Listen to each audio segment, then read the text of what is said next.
In the rugged foothills of the Cascade Mountains, 1882, a widow's weathered hands could mend a fence at dawn and drop a running deer at 300 yards by dusk. Eliza Thorne had tracked game across these valleys since childhood, but when the notorious Blackwater raiders trampled her wheat fields, they dismissed her as just another helpless woman. That mistake would cost them everything. Before we jump back in, tell us where you're tuning in from, and if this story touches you, make sure you're subscribed, because tomorrow I've saved something extra special for you. The September sun bathed Elk Valley in golden light as Eliza Thorne inspected her wheat fields, calloused fingers testing the ripening grain. At 34, she possessed a quiet beauty that went largely unnoticed beneath practical work clothes and sun-worn features. Her chestnut hair always neatly tucked beneath a wide-brimmed hat. 5 years a widow, Eliza had transformed grief into silent determination, managing the remote homestead that most locals thought would surely fail without her husband Samuel's strength to sustain it. Most folks in Clearwater, the nearest town, some 15 miles away, viewed her with a mixture of pity and admiration. A stubborn widow too proud to remarry, too obstinate to abandon the isolated farm that had claimed her husband's life during a logging accident. What they didn't know, what almost no one knew, was that Samuel Thorne hadn't been the true hunter in their marriage. Inside the modest cabin that Samuel had built with his own hands, a locked cedar chest contained relics from Eliza's past. Beneath hand-stitched quilts lay her father's prized Sharps rifle, custom-fitted with brass sights that gleamed whenever she unwrapped the oiled cloth that preserved it. Alongside it rested handwritten journals documenting every hunting season since she was 12. Records of tracking patterns, migration routes, and shot placements that revealed a lifetime of observation and skill. William Reed, Eliza's father, had been a legendary hunter and trapper whose expertise had kept their family fed through even the harshest winters. With no sons to inherit his knowledge, he'd poured everything into his only daughter, teaching her to read animal sign like others read books. By 16, Eliza could outshoot any man in 3 counties, though such things weren't discussed in polite company. A lady needn't advertise capabilities best kept private, her mother would say, adjusting Eliza's collar before church socials. But Martha Reed had been gone 8 years now, and Samuel, who had loved his wife's hidden talents and fierce independence, had followed 3 springs past. Now only Sheriff Thomas Cooper knew her secret. He'd been there 20 years ago, when 15-year-old Eliza had rescued her father from a wounded grizzly, placing a single shot with such precision that hunters still spoke of old Reed's impossible shot, never knowing it was his daughter, who'd pulled the trigger from nearly 400 yards away. Every month or so, Cooper would ride out to check on her, bringing supplies and news from town under the pretense of neighborly concern. "Those tracking skills of yours," he'd said during his last visit, his weathered face serious as he accepted coffee on her porch. "Might need them soon. Blackwater raiders have been hitting farms east of here. 4 homesteads in the last month." Eliza had merely nodded, her expression calm though her eyes sharpened at the name. The Blackwater Raiders, a band of outlaws who'd emerged after the war, men too violent and undisciplined for even the roughest frontier towns. They specialized in terrorizing isolated homesteads, destroying crops, stealing livestock, and worse. "They're moving west," Cooper continued, stirring sugar into his coffee. "Word is they're looking to establish territory here before winter sets in. Jenkins lost his entire south field last week. They trampled it, Eliza, just rode through it laughing while 8 months of his work turned to mud." "What about the territorial marshals?" Eliza asked, her voice steady despite the chill that ran through her. Cooper shook his head. "Stretched thin with the railway disputes. I've sent telegrams, but—" He trailed off, his meaning clear.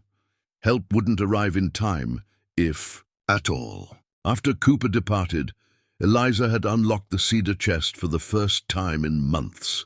That evening, as twilight painted the valley in deepening shadows, she'd walked to the edge of her property where the forest provided perfect cover.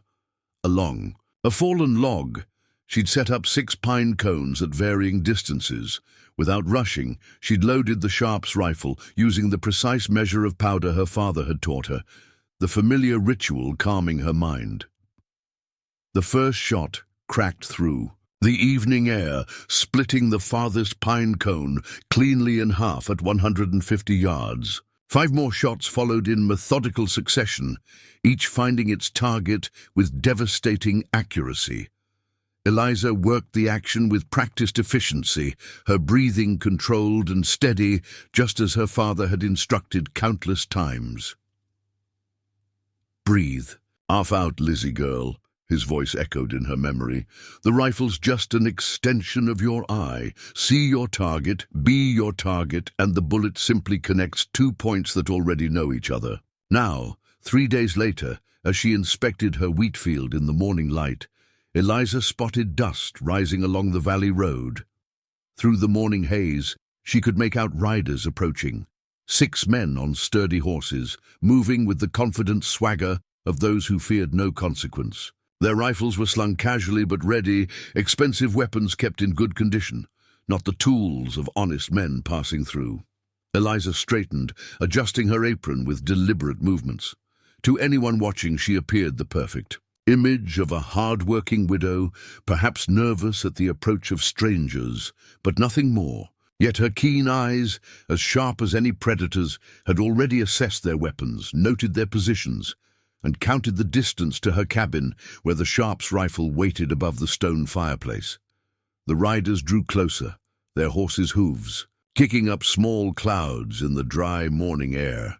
Eliza maintained unhurried movements as she gathered her tools, allowing her shoulders to hunch slightly, creating the appearance of timidity that had nothing to do with the cool calculation-taking.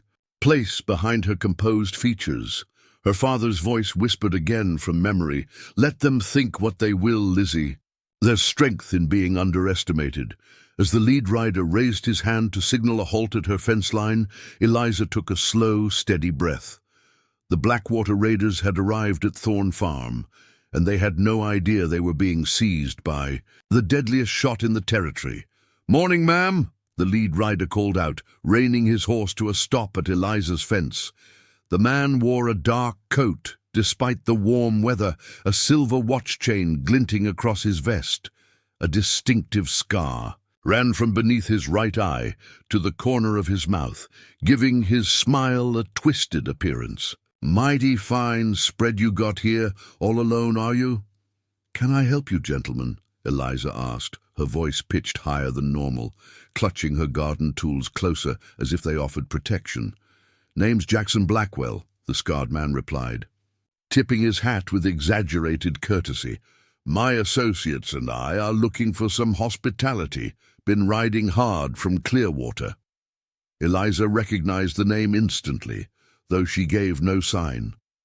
Jackson Blackwell, leader of the Blackwater Raiders, named as much for his own moniker as for their reputation for leaving devastation in their wake. Cooper hadn't mentioned Blackwell had ventured this far west himself. This wasn't a random raid. They were establishing territory systematically. "The well's over yonder," she gestured with a slight tremor in her hand. "Help yourselves to water.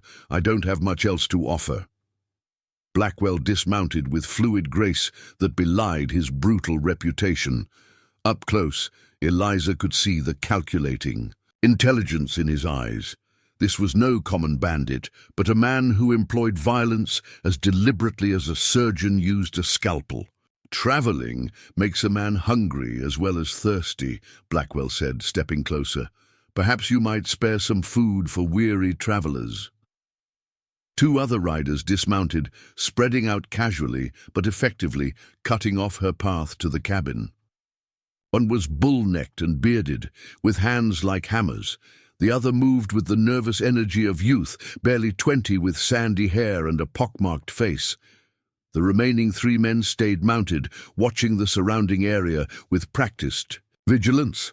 I've some bread and preserves, Eliza offered, mentally calculating distances and angles. 15 paces to the cabin door, another 5 to the fireplace where the Sharps rested. Too far if they decided to rush her. Mighty generous, Blackwell smiled. And what might your name be, ma'am? Eliza Thorne. Thorne, Blackwell repeated, studying her face. Any relation to Samuel Thorne? A jolt of surprise ran through her, though she kept her expression neutral. My late husband. You knew him. Knew him? Fine logger from what I heard. Terrible accident a few years back. His gaze swept over the well-maintained farm. Surprising to see his widow managing so well on her own. Most women would have sold up, moved to town, maybe found another. Man to provide, the youngest raider snickered, nudging his bearded companion. I manage, Eliza said simply. Yes, you certainly do. Blackwell's eyes narrowed slightly. Tell me, Mrs. Thorne, that wheat field looks ready for harvest soon. That's your main crop. It is. Worth a fair bit, I'd imagine. Enough to pay property, taxes, keep you comfortable through winter. He stepped closer, close enough that she could smell tobacco and whiskey on his breath. Shame, if anything happened to it. The threat hung in the air between them, clear as the morning sky. Eliza's fingers tightened around her trowel. I'm not looking for trouble, Mr. Blackwell. Trouble? He feigned offense. We're just passing through, admiring your fine property. Though it occurs to me that land this good might benefit from protection. These hills can be dangerous for a woman alone. The bearded man chuckled. All kinds of desperate characters about. For a reasonable arrangement, say a third of your harvest, my men could ensure nothing, unfortunately, befalls your crops. Blackwell gestured expansively. Call it an investment in security. I couldn't possibly afford that, Eliza protested, allowing genuine alarm to enter her voice. The harvest barely covers my needs as it is. Blackwell's expression hardened. That's unfortunate, because folks who don't appreciate our generous offer often find themselves facing those unfortunate circumstances anyway. He glanced toward her wheat field. My boys get restless when turned down. Their horses need exercise. Please. Eliza took a step back. I'm just trying to survive here. Aren't we all, Mrs. Thorne? Blackwell's smile returned, colder than before. Think on it. We'll water our horses and enjoy that bread you offered. Then perhaps you'll reconsider our arrangement. As the raiders moved toward the well, Eliza retreated to her cabin, closing the door behind her with shaking hands, a performance for anyone watching through the windows. Inside, she moved with swift efficiency, retrieving ammunition from a hidden compartment beneath the floorboards. Through the window, she watched Blackwell talking with his men, occasionally gesturing toward her wheat field and the surrounding property. Their horses were good stock, stolen, no doubt, from previous victims. The youngest raider kept glancing nervously toward the cabin. The others lounged with the confidence of men accustomed to taking what they wanted. Eliza loaded her husband's revolver and tucked it into her apron pocket, then quickly gathered bread and preserves onto a plate. Taking a deep breath, she reassumed the role of frightened widow and stepped back outside.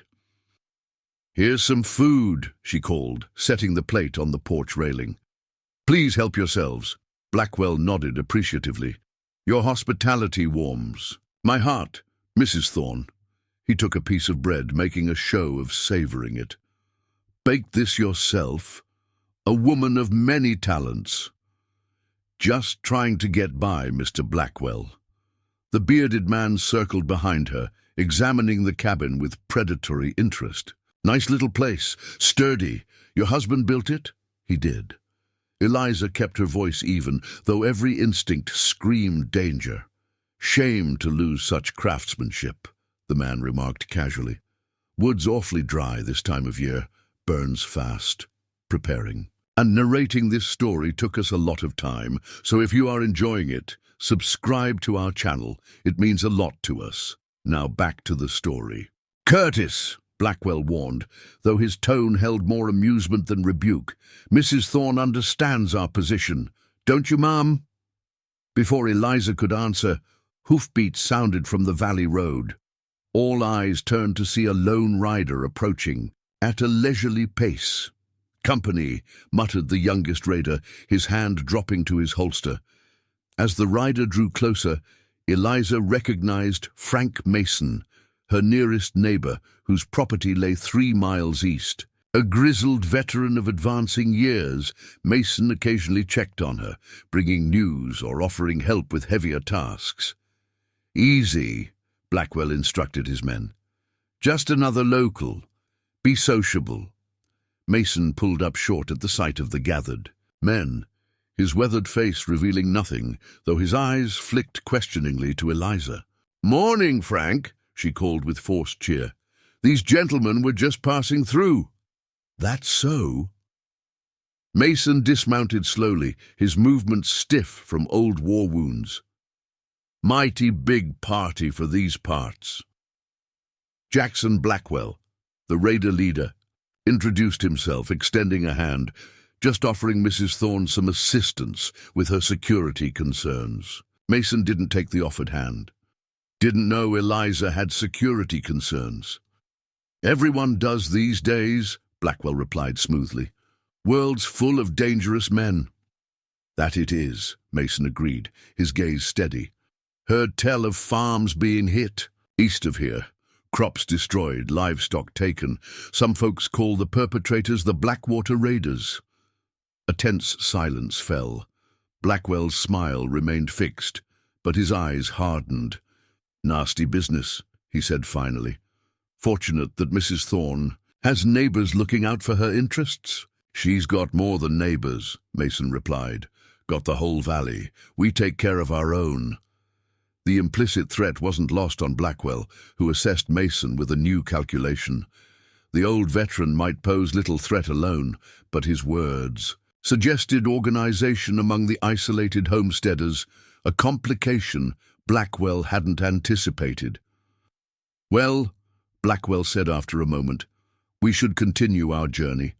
Thank you for the refreshments, Mrs. Thorne." He turned to his men. "Mount up, boys." As the raiders prepared to leave, Blackwell paused beside Eliza. "Consider our offer," he murmured. "We'll return tomorrow for your answer. Your neighbor won't always be around to interfere." The raiders departed in a cloud of dust, taking the valley road west. Only when they were well out of sight did Eliza's shoulders relax slightly. "You all right, Eliza?" Mason asked quietly. "I'm fine, Frank. Thank you for stopping by when you did." Mason's eyes narrowed as he watched the dust trail left by the departing. Raiders. That was him, wasn't it? Blackwell himself. Eliza nodded. "They'll be back tomorrow. They want 1/3 of my harvest for protection." "Buzzards," Mason spat. "They hit the Petersons' place last week, drove their horses right through their cornfield, trampled everything. When old Peterson protested, they broke his arm." "Did you really mean what you said about the valley standing together?" Mason looked away. "Truth is, folks are scared, Eliza. Jenkins is talking about selling out. Thompson's already packed up. Those that haven't left are thinking about it." "And you?" The old veteran squared his shoulders. "Place like this is all I got. Too old to start over." He paused. "I'll ride to town, see if Cooper can gather some men." "It'll be too late," Eliza said quietly. "They're coming back tomorrow." Mason studied her face. "You got a plan?" For the first time that day, Eliza allowed a hint of her true self to show in her eyes. "Perhaps. But I'll need your help spreading word to anyone who'll still fight. Not to confront them directly, that would be suicide, but to be ready when I give the signal." "What signal?" Eliza's gaze drifted to the distant ridge where she'd practiced with her father's rifle countless times. "You'll know it when you hear it, Frank. Just make sure our neighbors are prepared to act when it comes." As Mason rode off to gather what allies remained, Eliza returned to her cabin and opened the cedar chest. This time, she removed not just her father's rifle, but also his hunting journal. the pages containing everything he'd taught her about tracking, ambush points, and the patience of a true hunter. The Blackwater raiders thought they were the predators in this valley. Tomorrow they would discover how wrong they were. Darkness blanketed Elk Valley as Eliza moved silently through the forest that bordered her property. The moon, just past full, provided enough light for her experienced eyes to navigate the familiar terrain. She carried her father's Sharps rifle, its weight a comfort in her calloused hands. After Mason's departure, she'd spent hours preparing. Not just weapons and ammunition, but studying the land with new eyes. Where would Blackwell position lookouts? Which approach would they take? How many men would he bring for what he assumed would be a simple intimidation of a helpless widow? The ridge that overlooked her farm offered perfect vantage points, locations her father had used for decades to observe deer movements across the valley. From there she could see without being seen, a hunter's advantage. Eliza settled into position among the rocks and pine, spreading a dark blanket beneath her to prevent dew from soaking her clothes. Below, her farm lay peaceful in the moonlight. The wheat field, a silver sea rippling in the gentle night breeze. Tomorrow Blackwell would return, expecting her submission or planning to destroy her livelihood. The thought of the raiders trampling her wheat, months of backbreaking labor, her survival through the coming winter, made something cold and hard form in her chest. She checked her rifle one final time, then closed her eyes, not to sleep but to rest while remaining alert. Another skill her father had taught her during long hunting expeditions. "Patience is your weapon, Lizzie," he'd say. "The deer don't wear watches." Dawn broke with streaks of crimson across the eastern sky as Eliza opened her eyes, instantly alert. She'd detected movement, not on the valley road, where she expected Blackwell to appear, but from the forest to the north of her property. Two riders emerged cautiously from the tree line, rifles ready. Scouts. Blackwell wasn't taking chances after Mason's appearance yesterday. The men dismounted, tied their horses, and began a careful reconnaissance of her property, staying within the cover of the forest edge. Eliza remained motionless, controlling her breathing as she observed them through her rifle's sights. They were checking approaches, escape routes, potential ambush points, professional work that suggested Blackwell's gang was more organized than the common bandits who occasionally troubled these territories. An hour later, dust rose from the valley. Road. Blackwell's main force approached.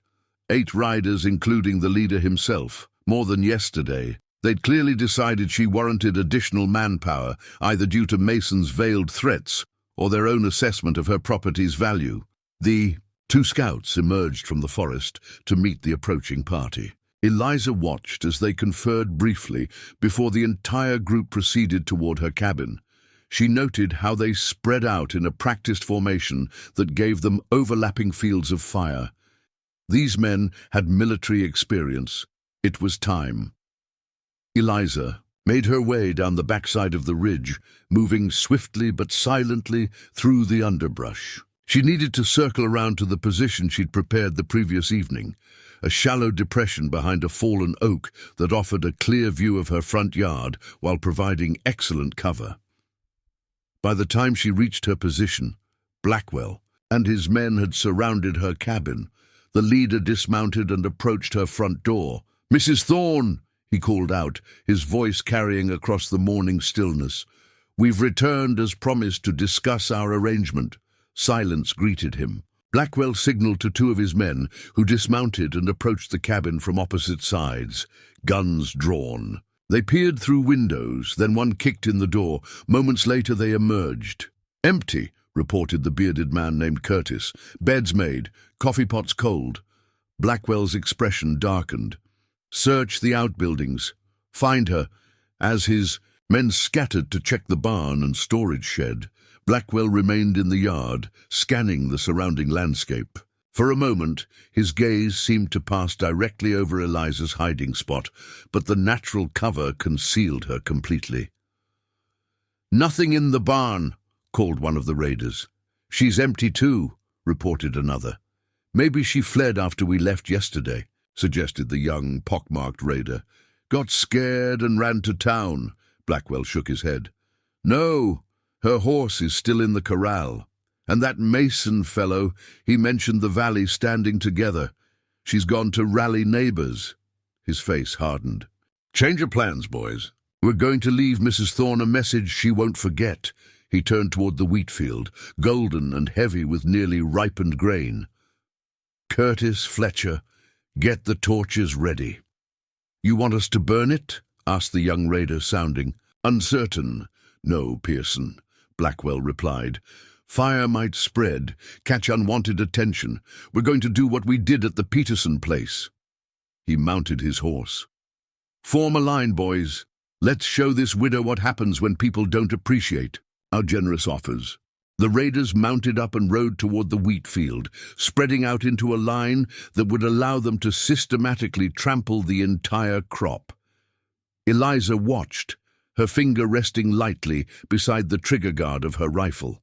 She'd anticipated this, counted on it, in fact. The field would draw them into the open, away from the cover of buildings. She steadied her breathing as her father had taught her. In. Hold. Out, halfway. Hold. The world narrowed to her sights, the gentle breeze, and her target. Blackwell raised, his arm to signal the advance into her field. Eliza's finger moved to the trigger. The shot cracked across the valley, echoing off the distant hills. Blackwell's hat flew from his head, a neat hole punched through its crown, missing his skull by less than an inch. The raiders froze, heads swiveling to locate the shooter. Blackwell recovered first, diving from his horse and rolling behind a water trough as his men scattered for whatever cover they could find. "Sniper!" Curtis bellowed, crouching behind Eliza's chopping block. "Where'd it come from?" Blackwell's eyes narrowed as he scanned the ridgeline, hand pressed to his hatless head, as if still processing how close death had passed.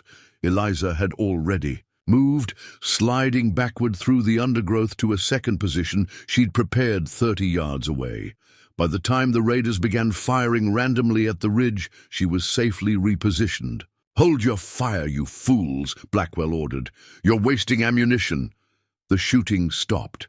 In the silence that followed, Eliza allowed a small stone to roll down the slope near her original position. The subtle sound drew immediate fire. 4 or 5 shots that splintered trees and kicked up dirt where she'd been moments before. "I said, hold," Blackwell shouted. When silence fell again, he called out, "That was quite a shot, whoever you are. Army trained, I'd wager." Eliza remained silent, watching through her sights as the raiders tried to locate her position. "We've got no quarrel with you, sharpshooter," Blackwell continued. "Our business is with Mrs. Thorne. Way I see it, this isn't your fight." The raiders had arranged themselves in defensive positions around the yard, using the water trough, chopping block, and the corner of the cabin for cover. They were well protected where they were, but effectively pinned down. "Maybe it's that Mason fellow," Curtis suggested quietly, though his voice carried in the morning air. "Or a marshal," added another raider nervously. "Could the law finally catch up to us?" "It's no marshal," Blackwell muttered. "They'd have announced themselves, tried to place us under arrest." Eliza sighted carefully on a wooden bucket, sitting beside the well, about 10 feet from where the young raider named Pearson was hiding. Her second shot shattered it, sending splinters flying. Pearson yelped and pressed himself flatter against the ground. "Jesus," he hissed, "that could have been my head." "If they wanted your head, they'd have taken it," Blackwell replied grimly. "They're toying with us." Eliza moved again, circling to a third position that offered a view of the raiders from a different angle. The men were growing visibly nervous, heads swiveling as they tried to track her movements from the subtle sounds of her passage. "What do we do, Jackson?" Curtis asked, sweat beading on his forehead despite the cool morning. "We're sitting ducks out here." Blackwell's face was a mask of controlled fury. "Whoever this is, they're alone. Has to be. One rifle, precise shots." His eyes narrowed thoughtfully.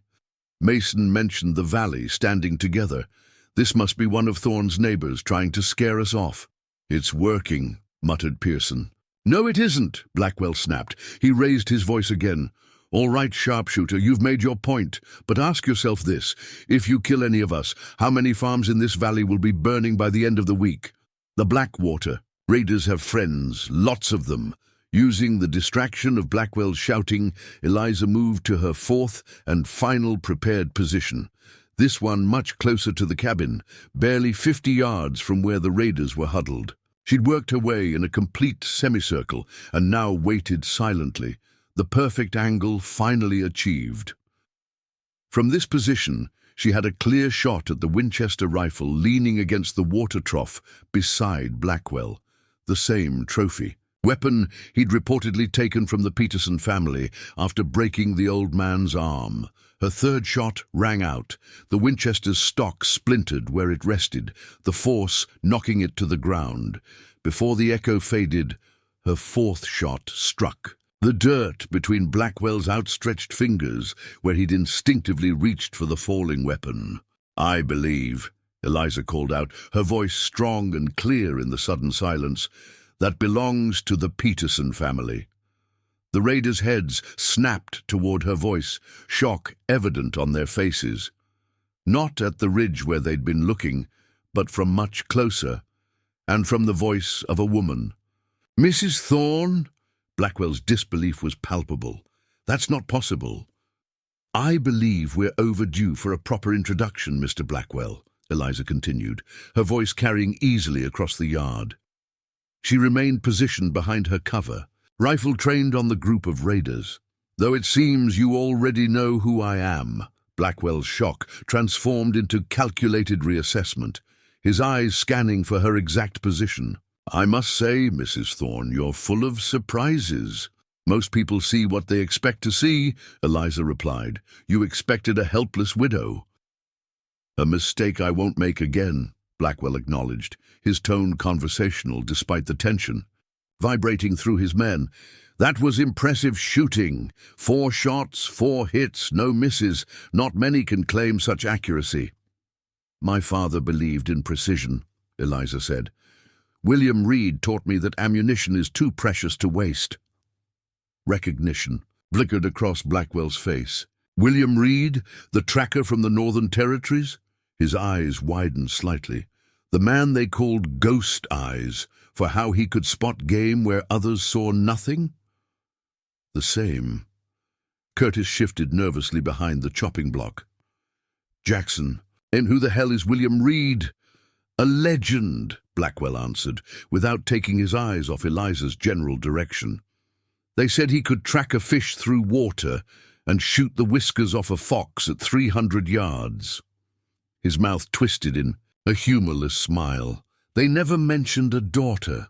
A deliberate omission, Eliza confirmed. Now I believe it's time for you and your men to leave my property. Blackwell's expression hardened. You've gotten our attention, Mrs. Thorne. Impressive as your shooting may be, there are 10 of us and only 1 of you.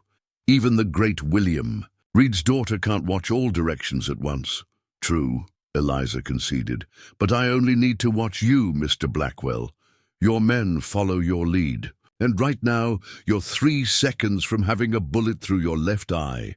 To demonstrate her point, she shifted her aim slightly and sent a 5th shot into the water trough, precisely at eye level with Blackwell's crouched position. Water trickled from the fresh hole, dripping onto his sleeve.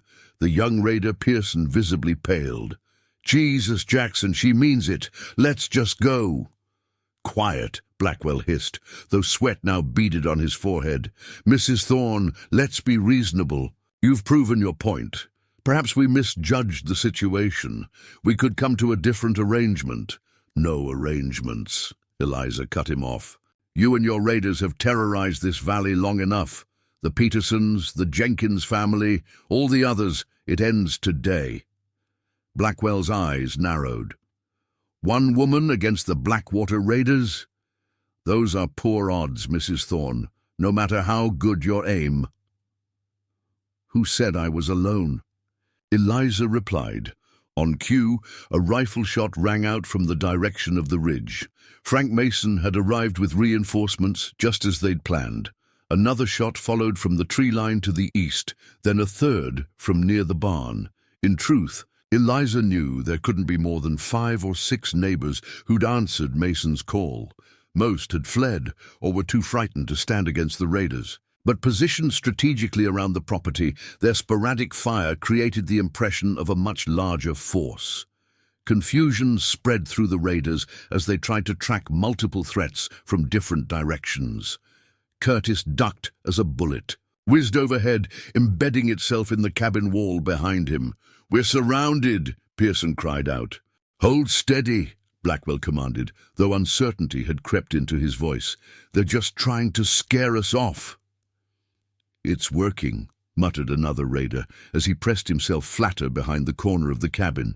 Taking advantage of their distraction, Eliza rose from her position and advanced, moving from cover to cover with the silent efficiency her father had taught her. The raiders' attention was divided, their eyes darting between the various sources of gunfire. None noticed her approach until she was less than 20 yards away. "Your weapons on the ground." "Now!" she ordered, her Sharp's rifle aimed squarely. At Blackwell's chest, the raiders froze, finally spotting her. Blackwell's face registered genuine surprise at her proximity. He'd been looking for her much farther away. "You heard the lady," came Mason's voice as he emerged from behind the barn. His old service rifle trained on the group. 2 more neighbors appeared from different directions. Peterson's eldest son, his arm still in a sling from the raiders. Earlier visit, and Abigail Jenkins, a young widow whose husband had died defending their farm from a previous Blackwater raid. "This is absurd," Blackwell said, though his confident demeanor had slipped. "You think 4 of you can take all of us?" 5, corrected Sheriff Cooper, riding into the yard with his deputy. He'd arrived exactly when Mason predicted he would, having pushed his horse hard after receiving their message. "And the odds don't look so good for you from where I'm standing, Blackwell." The sheriff's appearance shifted the balance decisively. Cooper was well respected throughout the territory, known for his fairness, but also for his unwavering pursuit of those who broke the law. "Weapons down," Cooper ordered. "All of you." Curtis looked to Blackwell, awaiting instruction. The leader's face was a mask of controlled rage, but after a moment's calculation, he slowly raised his hands. "Do as he says," Blackwell instructed. His men, one by one, the raiders placed their weapons on the ground. The deputy moved among them, collecting guns, while Cooper kept his shotgun trained on the group. "Jackson Blackwell," Cooper said formally, "you and your men are under arrest for destruction of property, theft, assault, and extortion throughout this territory." As the deputy began binding the raiders' hands, Blackwell's eyes remained fixed on Eliza. "I underestimated you, Mrs. Thorne, a mistake I don't often make." "Most people do," Eliza replied simply, lowering her rifle slightly, but maintaining her vigilance. "I'm curious," Blackwell continued, his tone almost conversational despite his circumstances. "Those first shots, you could have killed me easily. Why didn't you?" "Unlike you, Mr. Blackwell, I don't take life casually," Eliza answered. "My father taught me to hunt for necessity, not sport or cruelty. Every shot has purpose, every target deserves respect." "Noble sentiments," Blackwell remarked with a hint of mockery, "but dangerous in a world like ours." "Perhaps," Eliza acknowledged. "Or perhaps it's men like you who make the world dangerous by forgetting such principles." Cooper approached, nodding respectfully to Eliza. "That was some shooting, Mrs. Thorne. Your father would have been proud." "Thank you, Thomas." The sheriff turned to the assembled neighbors who had emerged from their positions around the property. "And thank you all for standing together. It's not often I see folks willing to risk themselves for others these days." Mason shrugged his stiff shoulders. "Wasn't much of a choice. These vermin would have picked us off one by one eventually." Young, Peterson nodded in agreement, cradling his injured arm. My pa always said the valley needs to stick together. Took these raiders for us to remember that. Abigail Jenkins approached Eliza, admiration clear in her eyes. Those shots, I've never seen anything like it. How did you learn to shoot that way? Before Eliza could respond, a commotion erupted among the prisoners. The young raider, Pearson, had broken away from the deputy and lunged toward the pile of confiscated weapons. His bound hands reached for a revolver. Without hesitation, Eliza swung her rifle and fired. The bullet struck precisely where she aimed, not at Pearson himself, but at the revolver he was reaching for. The impact sent the weapon spinning away, across the dirt as Pearson yelped in shock, falling backward. The entire sequence happened so quickly that the sheriff's hand was only halfway to his own weapon when Pearson hit the ground, unharmed, but thoroughly shaken. Stunned silence fell over the yard. "Good Lord," Cooper breathed, staring at Eliza with new respect. "Reed really did teach you everything he knew." Blackwell studied her with calculating eyes. "More than that," he said quietly. "I've seen professional marksmen who couldn't make that shot under pressure." Eliza reloaded calmly, the motions practiced and efficient. "My father believed women had natural advantages as hunters: patience, attention to detail, steadier hands." She glanced at Abigail Jenkins. "Perhaps more women in this valley should learn what I know." Abigail straightened her shoulders. "I'd welcome the lessons, Mrs. Thorne." The deputy secured Pearson again, more firmly this time, and Cooper organized the prisoners for transport to the jail in Clearwater. As the raiders were led away, Blackwell paused beside Eliza. "This isn't finished," he said softly, for her ears alone. "The Blackwater raiders have friends, powerful friends. When word reaches them about what happened here, when word reaches them," Eliza replied, matching his quiet tone, "they'll learn about a valley where prey became predators, where victims became victors." Her eyes held his without fear. "Perhaps you should consider a different line of work. Mr. Blackwell, your current one seems hazardous to your health." Blackwell's twisted smile returned briefly before Cooper pushed him forward toward the waiting horses. As the raiders were led away, the neighbors gathered around Eliza, their expressions a mixture of amazement, gratitude, and newfound respect. For years, they had seen her only as Samuel Thorne's quiet widow, struggling alone on her remote farm. Now they witnessed the truth, a woman with skills few could match and courage that had saved not just her own land, but potentially the entire valley. "You've been hiding quite a talent, Eliza," Mason observed, voicing what everyone was thinking. "Not hiding," Eliza corrected gently, "just waiting for the right moment to use it." Evening shadows stretched across Eliza's front porch as she sat cleaning her father's Sharps rifle. The familiar ritual, wiping the barrel with an oiled cloth, checking the action, polishing the brass fittings, brought a sense of calm after the morning's confrontation. 3 days had passed since Sheriff Cooper had taken Blackwell and his men to Clearwater for imprisonment awaiting trial. The valley had changed in those 3 days. Neighbors who had rarely spoken now visited regularly, bringing food, offering assistance with her wheat harvest, or simply coming to hear the story of how William Reed's daughter had outmaneuvered the notorious Blackwater raiders. Some, like Abigail Jenkins, had specifically asked about learning to shoot. "Never too late to learn, is it?" the young widow had asked, determination hardening her delicate features. "If I'd known how to handle a rifle like you, maybe my Jonathan would still be alive."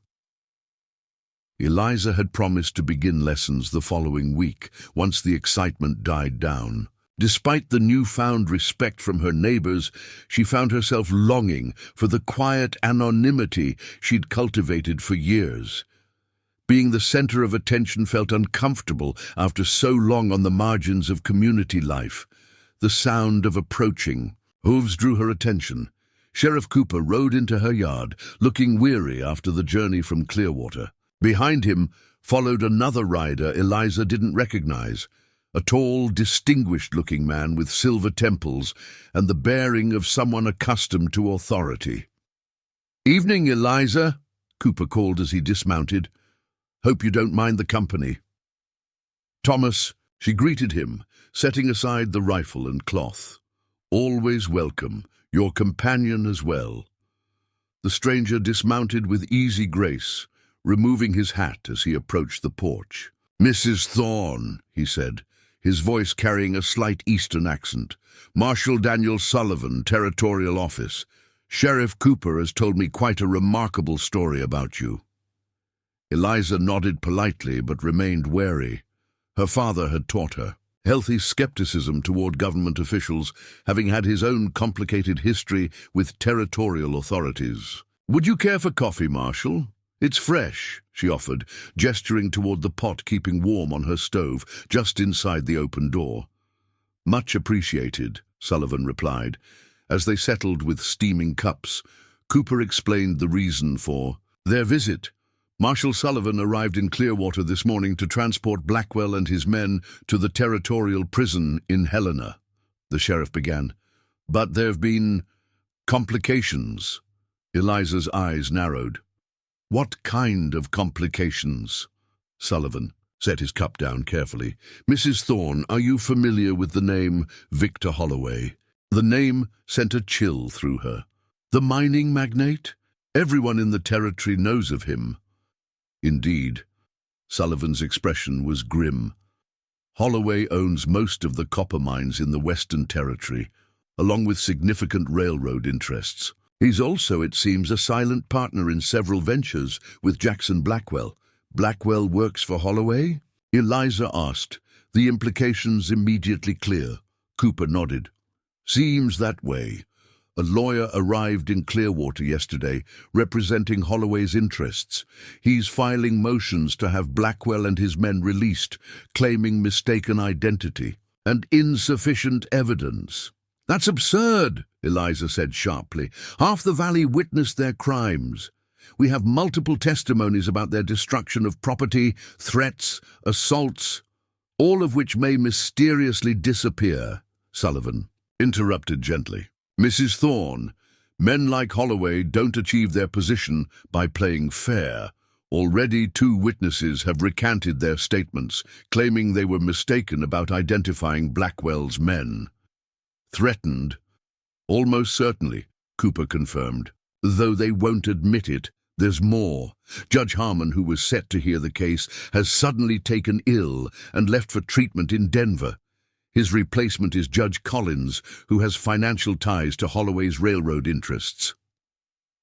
Eliza absorbed this information, anger building beneath her calm exterior. "So they'll go free?" "Not if I can help it," Sullivan said firmly. "I've spent 2 years building a case against Holloway's operations, his mining practices, his railroad monopolies, his use of intimidation against homesteaders whose land he wants, all of it. But proving the connection between Holloway and enforcers like Blackwell has been the missing piece." He leaned forward, his intensity unmistakable. "What happened here in Elk Valley might be the key. Concrete evidence of Holloway using Blackwell's raiders to force small landowners to sell. But I need more than witness testimonies that can be retracted under pressure." "What do you need, Marshal?" Eliza asked, though she suspected she already knew. "Documentation," Sullivan replied. "Records of payments, instructions, anything linking Holloway to Blackwell's activities. Blackwell would have kept something. Men like him always maintain insurance against their employers." Cooper shifted uncomfortably. "We searched for Blackwell and his men thoroughly, Eliza. Nothing like that on them." "It wouldn't be on him," she said thoughtfully. "Too risky. He'd hide such documents somewhere secure, but accessible." Sullivan studied her with newfound interest. "Sheriff Cooper mentioned you have tracking skills that you learned from your father." "William Reed," Cooper added, "best tracker in the Northern Territories." "I've heard the name," Sullivan acknowledged. "Mrs. Thorne, would you be willing to help us locate Blackwell's camp?" If documentation exists connecting him to Holloway, that's where we'd find it. Eliza considered the request carefully. She'd accomplished what she set out to do, protecting her farm and helping drive the raiders from the valley. Getting involved in a larger fight against someone as powerful as Victor Holloway carried significant risks, yet Blackwell's parting words echoed in her memory. This isn't finished. If Holloway's influence secured his release, the raiders would return, not just to her farm, but throughout the valley. Their retribution would be swift and merciless. I'll help, she decided, but we need to move quickly. If Holloway's lawyer is already working to free Blackwell, others could be dispatched to clean up any incriminating evidence. Sullivan nodded. My thoughts exactly. Can you be ready to ride at first light? I'll be ready, Eliza confirmed. But I have conditions. Name them. First, we bring Frank Mason. He knows these mountains as well as I do, and he's steady in a fight. She met Sullivan's gaze directly. Second, whatever we find, you ensure it reaches the territorial governor directly, not through intermediaries Holloway might control. Agreed, Sullivan said without hesitation. Anything else? Eliza paused, then added, when this is over, regardless of outcome, I want your word that my involvement remains minimally documented. My father valued his privacy for good reasons. I share that preference. Sullivan's expression softened slightly with understanding. You have my word, Mrs. Thorne. Official reports will mention only that local guides assisted in locating evidence. The agreement reached, Cooper and Sullivan departed to make their own preparations, leaving Eliza alone with her thoughts as darkness settled over the valley. She returned to cleaning her rifle, but her mind worked through what she knew of Blackwell and his operations. The raiders had been active in the eastern part of the valley for months before moving west. Their previous camp would likely be abandoned, but Blackwell was methodical. He'd have established multiple bases throughout the territory. If they could find his main camp, where he'd feel secure enough to keep sensitive documents. A soft knock at her door interrupted her thoughts. She approached cautiously, rifle in hand, then relaxed as she recognized Abigail Jenkins through the window. Abigail, she greeted the young widow, it's late for visiting. I saw the sheriff and another man ride out, Abigail said without preamble. Something's happening, isn't it? Something about Blackwell. Eliza hesitated, then gestured for her to enter. Marshal Sullivan believes Blackwell works for Victor Holloway. Abigail's face hardened at the name. Holloway tried to buy our farm last spring, offered Jonathan a pittance. When he refused, strange accidents started happening. Fence cuts, livestock spooked. Then the raiders came. Her hands trembled slightly. Jonathan died defending our south field. I didn't know, Eliza said quietly. Few do. I told Cooper, but without proof. She straightened her shoulders. I want to help, Eliza. Whatever you're planning with the marshal, I want to be part of it. Abigail, it could be dangerous. I buried my husband 4 months ago, the younger woman interrupted, a steely resolve in her voice. Danger doesn't frighten me anymore, and I was raised in these mountains, same as you. My father was a hunting guide before his lungs gave out.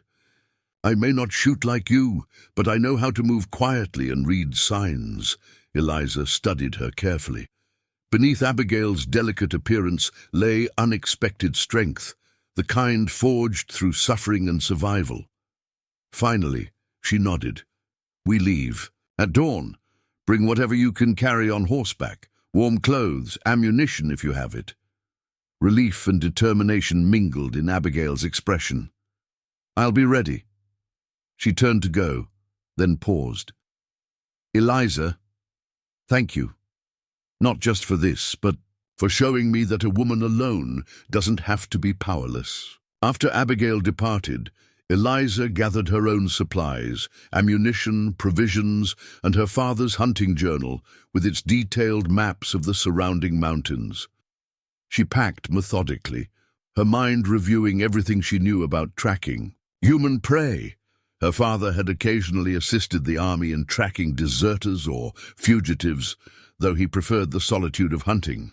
He'd taught her that people were ultimately more predictable than animals, their patterns more rigid, their needs more specific, their arrogance often leading them to make the same mistakes repeatedly. Men trying to hide themselves follow. Habits they don't even recognize, he'd explained. The places they choose, the paths they take, all speak to who they are inside. If that was true, then understanding Blackwell was key to finding his hidden camp. What drove him? What patterns defined him? He valued order and control. He selected his targets carefully.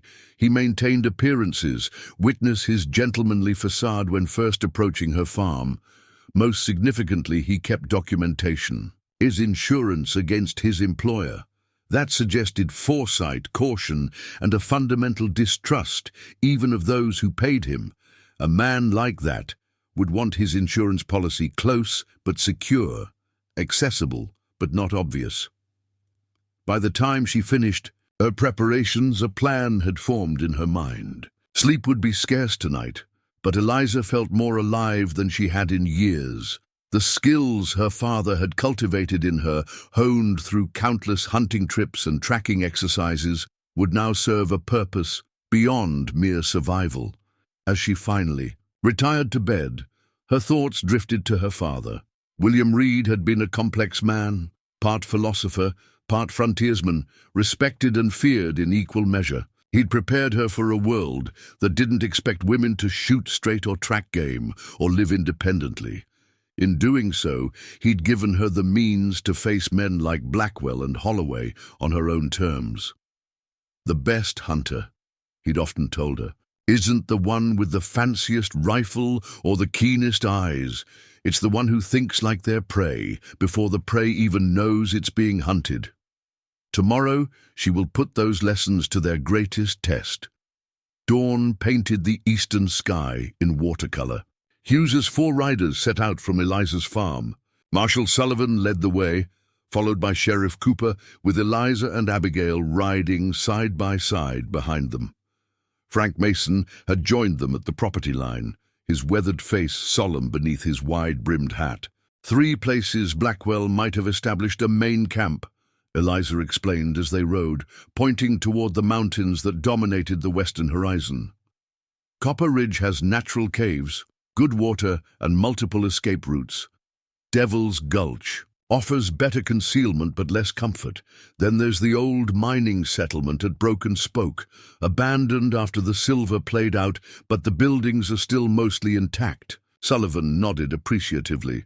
You know this territory well. My father mapped every valley and ridge within 50 miles, Eliza replied. He believed in knowing your surroundings better than you know yourself. They rode in silence for a time, each absorbed in private thoughts. The morning air carried the scent of pine and sage, the mountains looming larger as they approached. Cooper occasionally consulted a crude map, but largely deferred to Eliza and Mason's knowledge of the terrain. Tell me about Holloway, Eliza said eventually, drawing alongside Sullivan. What kind of man are we dealing with? The marshal's expression darkened. The worst kind. Intelligence and wealth without conscience. Started with one struggling copper mine 15 years ago. Now controls most of the mineral rights in the Western Territory, along with significant railroad interests and cattle operations. And the law allows this? Abigail asked, her voice tight with barely controlled anger. The law is applied selectively. When money's involved, Sullivan admitted. Holloway donates generously to political campaigns. Judges, mayors, even the territorial governor, all benefit from his philanthropy. Those who stand against him tend to face unfortunate setbacks. Like Judge Harmon's sudden illness, Cooper added grimly. Sullivan nodded. Exactly. But Holloway's careful, keeps his hands clean by using intermediaries like Blackwell. That's why finding documentation of their connection is crucial. By mid-morning, they reached a fork in the trail. One path continued toward the mountains, while another wound north, through denser forest. Copper Ridge is straight ahead, Mason said, pointing. Broken Spoke is north through Aspen Pass. Devil's Gulch requires backtracking east, then following Snake Creek upstream. Sullivan looked to Eliza. Your call, Mrs. Thorne. Which seems most likely? Eliza considered carefully. Not Devil's Gulch. Too difficult to move supplies in and out, especially with a larger group.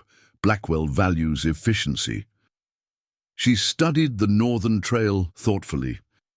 Broken Spoke has structures already in place, but it's also known to passing travelers. If I were establishing a secure base for sensitive operations, Copper Ridge, Abigail finished the thought, isolated, defensible, but accessible. My thinking exactly, Eliza agreed. Let's continue west. As they rode, Cooper shared information about Blackwell's known associates, including several who hadn't been captured in the raid on Eliza's farm. Two men in particular concerned me, brothers named Silas and Ezra Hardin, professional killers, worked as strikebreakers for the railroad before joining Blackwell. They weren't with him at my farm, Eliza noted. No, Cooper confirmed, which suggests Blackwell deploys his resources strategically.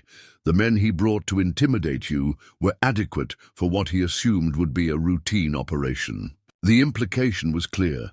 If the Hardin brothers were assigned to guard Blackwell's main camp, the group might face significantly more dangerous opposition than the raiders who had threatened Eliza's farm. The trail gradually steepened as they approached Copper Ridge. Eliza noticed signs of recent passage. Broken twigs, displaced stones, a piece of fabric caught on a thorn bush. She signaled a halt, dismounting to examine the evidence more closely. Someone's been through here recently, she confirmed. Multiple riders, heavily laden horses, judging by the depth of these tracks. Sullivan joined her, kneeling to study the signs she indicated. Raiders? Possibly. The pattern suggests men who don't care about being tracked, confident or careless. She pointed to a cigarette butt half buried in the dirt, 3 days old at most. After Blackwell's capture, Cooper observed, could be his remaining men consolidating positions or retrieving valuable items before abandoning camp. Sullivan finished. They proceeded with increased caution, leaving their horses tethered in a sheltered grove before continuing on foot. The terrain grew rockier, the trail narrowing as it wound around massive granite outcroppings.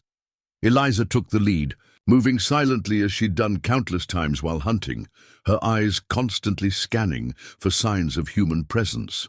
Near the ridge's summit, she paused, raising a hand to halt the others. Just ahead, the trail opened onto a small plateau. Nestled against the mountainside was the entrance to a large cave, partially concealed by natural rock formations. Wood, smoke had stained the rock above the opening, and clear signs of habitation surrounded the area. A fire pit, makeshift benches, discarded food tins. More telling were the fresh boot prints crossing the plateau and the hastily obliterated remains of what had once been an organized camp. They've cleared out, Mason whispered, crouching beside Eliza. Recently, too. Eliza nodded, but they were in a hurry, might have left something behind. Sullivan signaled Cooper and the others to spread out and approach from multiple angles, ensuring no ambush awaited them. When they reached the cave entrance, the marshal drew his revolver before cautiously peering inside. Clear, he announced after a moment, but there's evidence they departed in haste. The cave's interior revealed the truth of his assessment. What had clearly been a well-organized camp was now in disarray. Wooden crates had been emptied, their contents presumably taken. Bedrolls and personal effects were gone, but heavier items remained: a cast-iron stove, crude furniture, empty provision barrels. Someone warned them, Cooper concluded, examining the scene. After Blackwell's capture, someone tipped off his remaining men. Holloway, Sullivan agreed grimly. He'd have contingencies in place. Eliza moved methodically through the abandoned camp, her eyes noting details others might miss. The pattern of disturbance in the dust, items moved recently versus those untouched for days. She paused near the back of the cave, where a natural stone shelf had been used as a desk of sorts. Unlike the rest of the camp, this area showed signs of careful rather than hasty attention. "Here," she called softly. Someone spent time sorting through papers or documents. Sullivan joined her, examining the dusty surface. "You're right. They took their time here, while rushing elsewhere." Eliza ran her fingers along the stone edge, feeling for irregularities. Near the corner, her touch detected a slight draft. Crouching lower, she examined the rock wall behind the shelf. "There's a crevice here," she murmured, "deliberately obscured." Working carefully, she probed the narrow opening with her fingers until they closed around something solid. A metal box, no larger than a book, wedged tightly into the natural crack in the rock face. With Sullivan's help, she worked it free. The lockbox was simple but sturdy, secured with a small padlock. Cooper produced a set of skeleton keys from his pocket, attempting several before finding one that turned with a satisfying click. Inside lay exactly what they had hoped to find: a leather-bound ledger and a stack of correspondence. Sullivan lifted the ledger reverently, opening it to reveal neat columns of figures, dates, and annotations in a precise hand. "Payment records," he confirmed, scanning the entries. $500 to dissuade the Thompson family from their land. Claim $800 for special attention to the Barlow Ranch. Names, dates, amounts, all here. More damning were the letters, correspondence on Holloway Mining Company stationery, several signed by Victor Holloway himself. Though carefully worded to maintain deniability, the implications were clear to anyone reading between the lines. "Clear the valley by whatever means necessary," Sullivan read from one letter. "Expenses approved as discussed. Discretion is paramount." "Is it enough?" Eliza asked. The marshal nodded slowly, his expression a mixture of satisfaction and grim determination. Combined with witness testimonies and the ledger entries relating to known incidents, yes, it's enough to bring charges against both Blackwell and Holloway. As Sullivan carefully packed the evidence, Abigail explored the rest of the cave, eventually calling out from a small side chamber, "You should see this." They joined her to find a makeshift map pinned to the rock wall, a detailed rendering of Elk Valley and surrounding areas. Properties had been marked with different colors, names annotated in the margins. Some, like the Thompson farm, had been crossed out. Others, including Eliza's, were circled in red. "Acquisition targets," Sullivan murmured, studying the map. Holloway was systematically clearing the valley, using Blackwell to force sales or abandonment. Cooper pointed to notations along the eastern edge, where railroad symbols had been drawn. "This explains everything. He's planning a new rail line through the valley." "The northern route to the mining districts," Sullivan confirmed. "It would cut 50 miles off the current line, saving Holloway thousands in shipping costs, worth millions over time." Eliza studied the map, noting how many of her neighbors had already been marked as acquired or vacated. The systematic destruction of her community had been proceeding for months, disguised as random criminal activity. "We should take this too," she said, "evidence of premeditation." As they prepared to depart, careful to leave minimal sign of their presence, Eliza felt a complex mixture of emotions. Relief at finding the evidence they sought, combined with growing anger at how calculated the assault on her community had been. This wasn't opportunistic banditry. It was a corporate strategy executed through violence and intimidation. The ride back would be long, but the true challenge lay ahead. Even with evidence in hand, confronting someone as powerful as Victor Holloway meant threatening a system built on money and influence. They had won the first skirmish, but the real battle was just beginning. Clearwater's main street buzzed with unusual activity as Eliza and her companions rode into town late the following afternoon.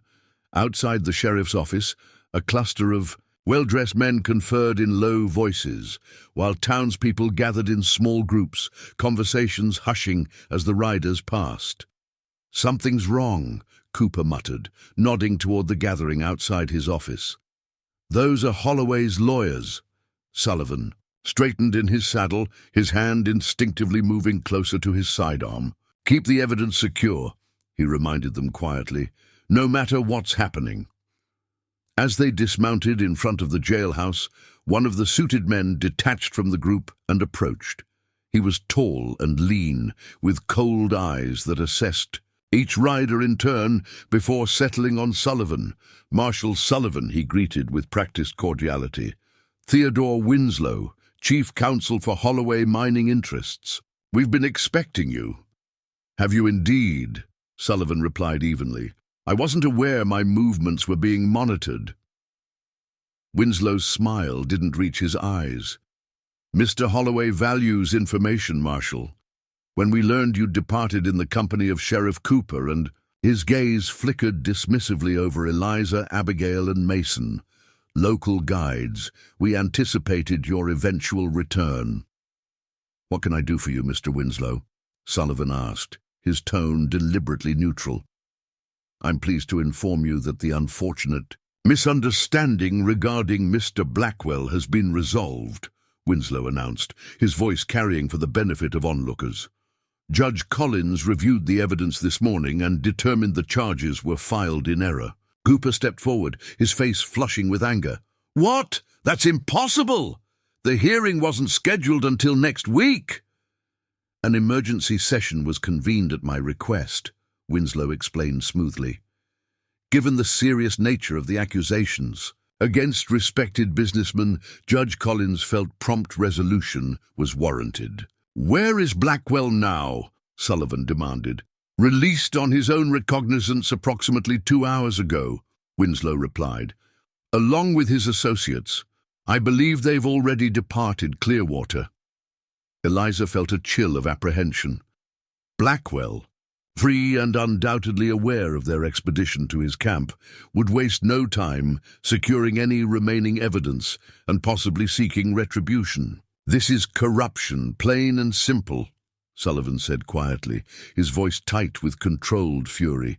"Judge Collins had no authority to conduct proceedings without notifying my office. We have jurisdiction over territorial crimes." Winslow shrugged. "Elegantly.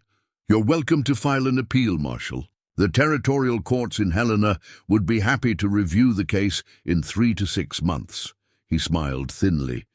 "Though I should mention that Mr. Holloway's operations generate substantial tax revenue for the territory.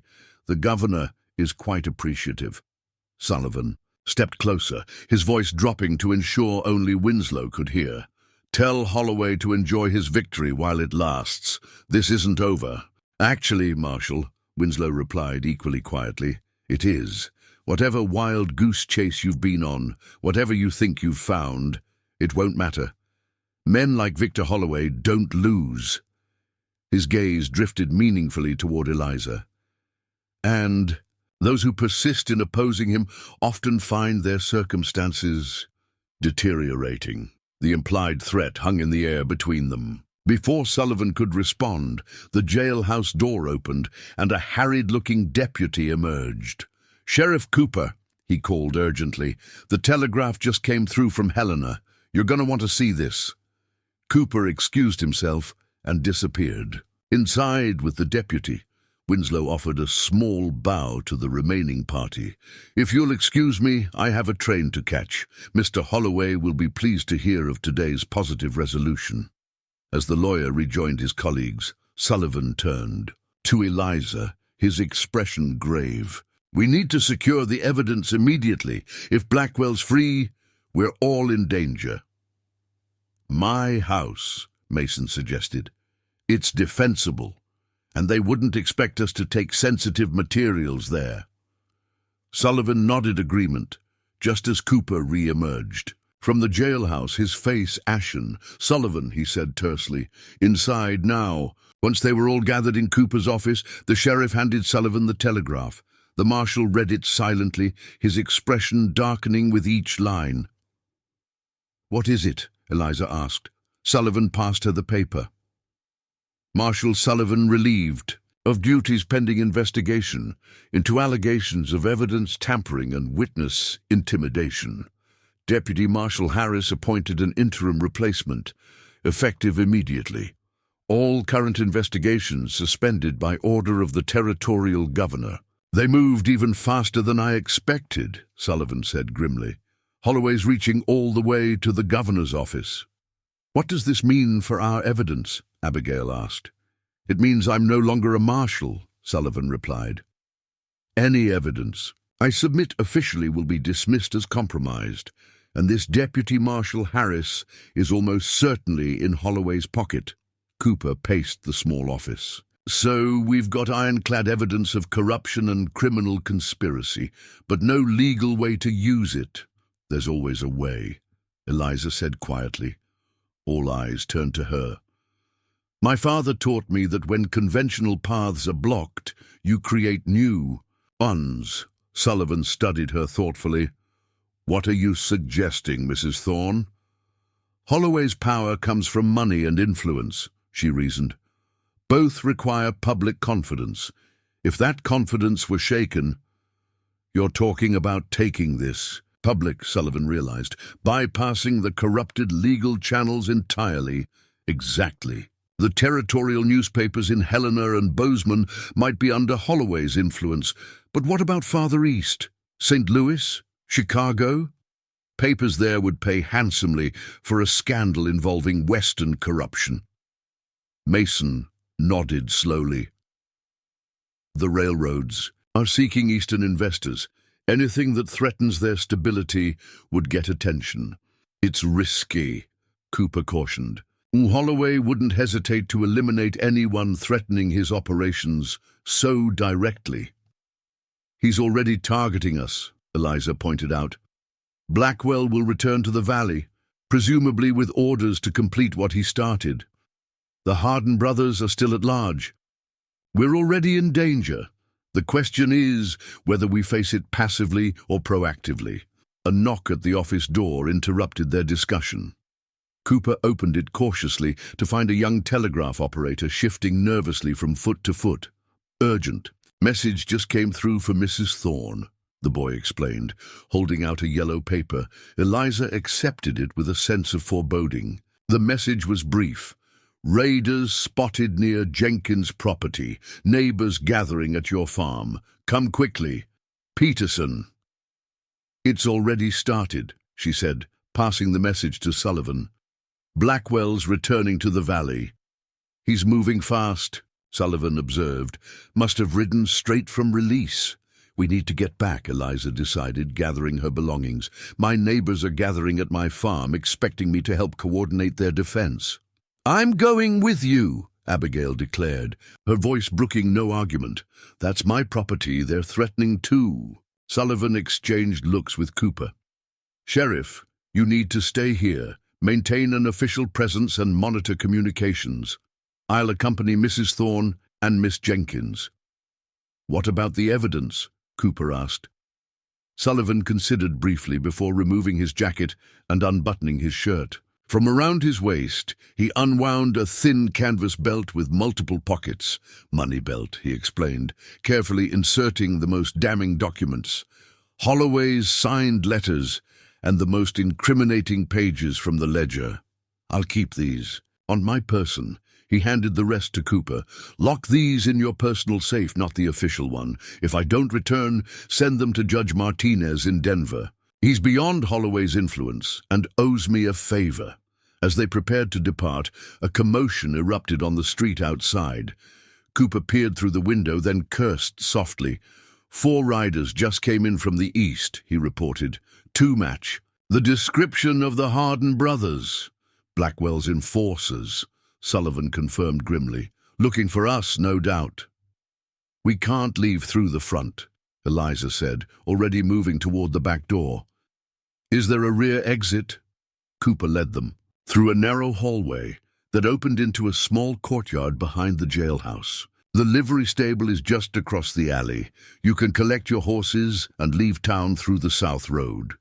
Before they could move, the back door of the general store across the courtyard opened. A burly man with a distinctive scar across his neck stepped out, hand resting on his holstered revolver. Silas Hardin, immediately recognizable from Cooper's descriptions. For a frozen moment, both parties stared at each other in surprise. Then Hardin's hand moved toward his gun. Eliza reacted instantly, drawing the revolver from her belt and firing in one fluid motion. The bullet struck Hardin's shoulder, spinning him backward against the wall. Sullivan's gun barked a moment later, sending the wounded man diving back through the doorway for cover. "Go!" Cooper shouted, drawing his own weapon. "I'll hold them here. Get to the valley." Sullivan grabbed Eliza's arm, pulling her toward the livery stable, as Hardin's shouts brought his brother and companions running. Gunfire erupted behind them as Cooper exchanged shots with the pursuing men. They reached the stable at a dead run, startling the young stable hand who was brushing down their horses. Sullivan tossed the boy a coin. "Saddle up as fast as you can." Minutes later, they thundered out of town on the south road, bullets kicking up dust behind them. Only when they reached the cover of pine forest did they slow enough to ensure Abigail was keeping pace. "Circle back toward the valley using the old logging trail," Mason suggested, taking the lead. "They'll expect us to take the main road." As they rode, Eliza processed the rapid turn of events. In less than a day, everything had changed. Sullivan stripped of authority, Blackwell free, and now opened gunfire in the streets of Clearwater.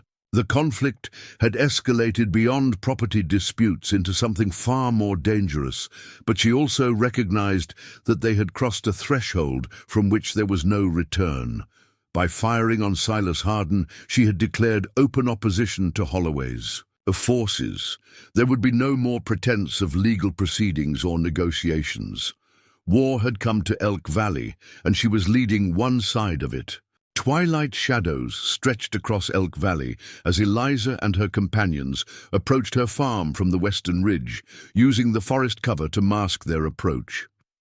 From their elevated position, they could see 20 or more horses tethered near her barn, while figures moved about the yard and house. "Looks like half the valley showed up," Mason observed, dismounting to lead his horse down the steep trail. Sullivan studied the gathering through a small spyglass. "Armed, all of them. Your neighbors came prepared, Mrs. Thorne." "Not all neighbors are created equal," Eliza cautioned. "Some might have divided loyalties, especially if Holloway's influence runs deep." As they descended toward the farm, Eliza noted how her once peaceful homestead had transformed. Improvised barricades of hay, bales and overturned wagons surrounded the house and barn. Men with rifles patrolled the perimeter, while women moved purposefully between buildings, carrying supplies and ammunition. Young Peterson spotted them first, raising an alarm that brought a dozen armed men rushing to meet them. Recognition dawned, quickly followed by visible relief. "Mrs. Thorne," Peterson called out. "Thank God, we weren't sure you'd make it back." "What's the situation?" Eliza asked as they dismounted in the yard. "Raiders hit 2 farms on the eastern edge this morning," Peterson explained, leading them toward the house. "Burned the barn's place to the ground, though they'd already evacuated. Shot up the Miller property, wounded old man Miller pretty badly."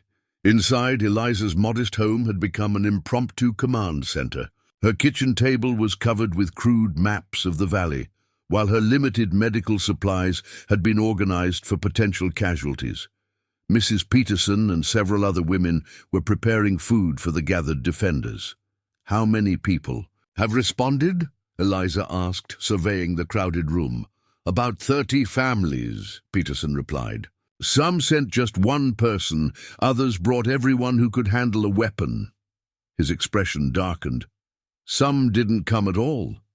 Jenkins and Thompson rode out this morning with papers in hand." "Sale agreements," Abigail realized bitterly. "They're selling to Holloway." Peterson nodded grimly.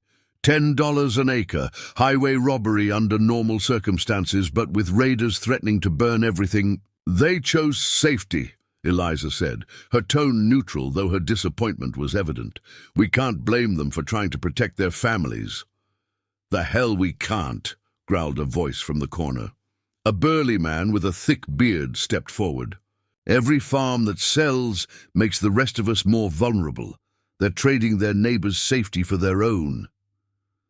Murmurs of agreement rose from several quarters, while others looked uncomfortable with the accusation.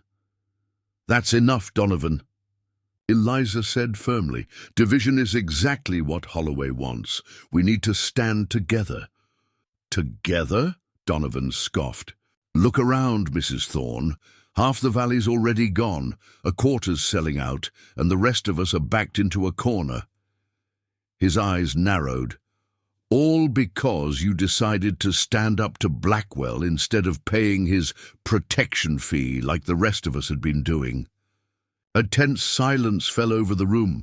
Sullivan stepped forward, his authority evident despite his civilian clothes. "Mrs. Thorne didn't bring this conflict to your valley," he said calmly. "Victor Holloway did, and he would have continued squeezing. You all, protection fees increasing until you had nothing left to give." He reached into his shirt and withdrew several folded papers from his money belt. "These documents prove Holloway has been systematically targeting Elk Valley for over a year, using Blackwell's raiders to force sales or abandonments." He spread the papers on the table, Holloway's letters and the most damning pages from the ledger. As the gathered neighbors crowded around to see, expressions of shock and anger spread through the room. "That's my name," whispered an older woman, pointing to an entry. $500 paid to discourage residents after husband's accident. My Jacob didn't fall from that roof. They pushed him." Similar recognitions rippled through the crowd as people found their names or properties referenced in Holloway's systematic campaign of terror. The atmosphere shifted perceptibly as personal grievances consolidated into collective outrage. "What do we do now?" Peterson asked, looking at Eliza and Sullivan. "If Blackwell's free, and Holloway has the law in his pocket, we defend what's ours," Eliza said simply. "My father always said that justice and law aren't always the same thing. When the law fails, people of conscience must stand for justice anyway." Sullivan nodded agreement. "I've sent for help from contacts outside Holloway's influence, but it could be days before they arrive.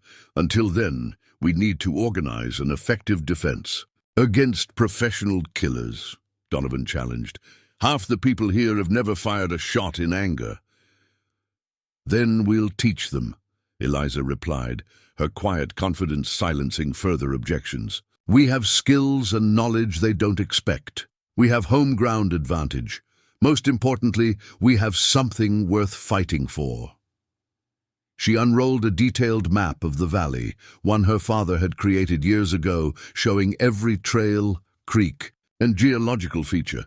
"First, we need to understand how Blackwell thinks. He's methodical, values efficiency, and prefers overwhelming force against isolated targets. He won't have that luxury this time," Mason added. "With so many gathered here, he'll need to change tactics." Sullivan studied the map thoughtfully. "He'll try to divide us, probably create diversions to draw defenders away from the main group, then hit wherever we're weakest. Then we don't divide," Eliza concluded. "We consolidate positions, establish clear fields of fire, and prepare fallback locations if needed." For the next hour, they developed defensive plans, organizing the gathered neighbors into groups based on skills and experience. Those with military backgrounds would coordinate smaller units. Those with hunting experience would form a mobile response force. Women with medical knowledge organized a field hospital in the root cellar, which offered protection from stray bullets. As the meeting concluded, most departed to implement their assignments, leaving Eliza alone with Sullivan, Abigail, and Mason. "It's a good plan," Sullivan acknowledged, but we're still outnumbered and outgunned if Blackwell brings his full force. Which is why we need better intelligence, Eliza replied. We need to know exactly what we're facing, how many men, what weapons, when they plan to move. Scouting behind enemy lines? Mason asked skeptically. That's suicide with the Harden. Brothers looking for us. Not necessarily, Eliza said, her mind working through possibilities. Blackwell knows my face now, and yours too, Frank. But there are people he wouldn't look twice at. Her gaze settled on Abigail, who straightened under the attention. You mean me? Blackwell has never seen you, Eliza confirmed. A young widow traveling alone wouldn't raise suspicions in Clearwater. You could gather information without drawing. Attention! It's dangerous, Sullivan warned. If they recognize her as being from the valley, I can handle it, Abigail said firmly. My husband died because we didn't know what was coming. I won't let others face the same fate. She turned to Eliza.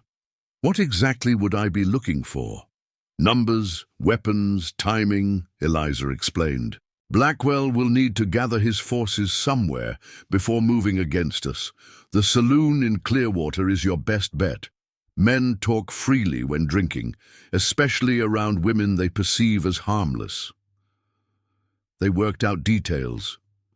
Abigail would travel as a widow seeking to sell her property, concerned about the rumors of violence.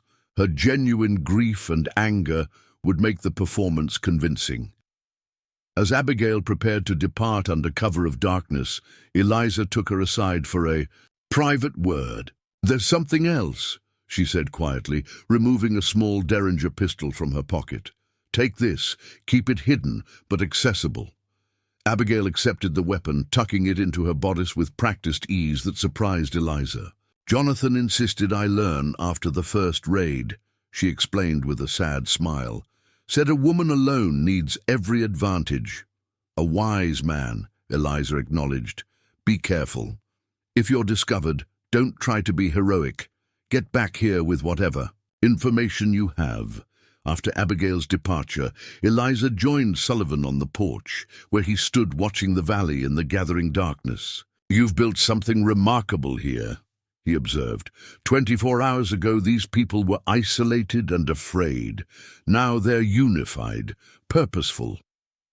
Necessity creates strange alliances, Eliza replied. The question is whether it will be enough. Sullivan's expression remained grave. Holloway didn't become who he is by accepting defeat. When Blackwell comes, it won't be just to clear the valley anymore. It will be to make an example, to show what happens to those who defy men like him. Eliza nodded, accepting this harsh reality. My father used to say that the most dangerous animal isn't the one with the sharpest claws or strongest jaws. It's the one fighting for its cubs, its home, its survival. She gazed out at the defenders preparing positions around her farm. Holloway and Blackwell are about to discover that principle firsthand. As darkness settled fully over Elk Valley, Eliza retired to check her weapons one final time. Tomorrow would bring either victory or defeat, but tonight had already witnessed something powerful, a community finding its courage, standing together against forces that had previously seemed insurmountable. Whatever came next, that transformation couldn't be undone. Dawn broke over Elk Valley with an eerie silence that belied the activity taking place on Eliza's farm. Throughout the night, defenders had worked tirelessly to transform the homestead into a fortified position. Hay wagons created barricades around the perimeter, reinforced with soil-filled sacks.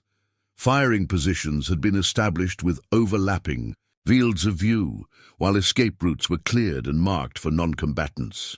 Eliza moved among the volunteers, correcting stances and offering guidance on weapon handling. Many had hunting experience, but lacked the discipline needed for the coming conflict.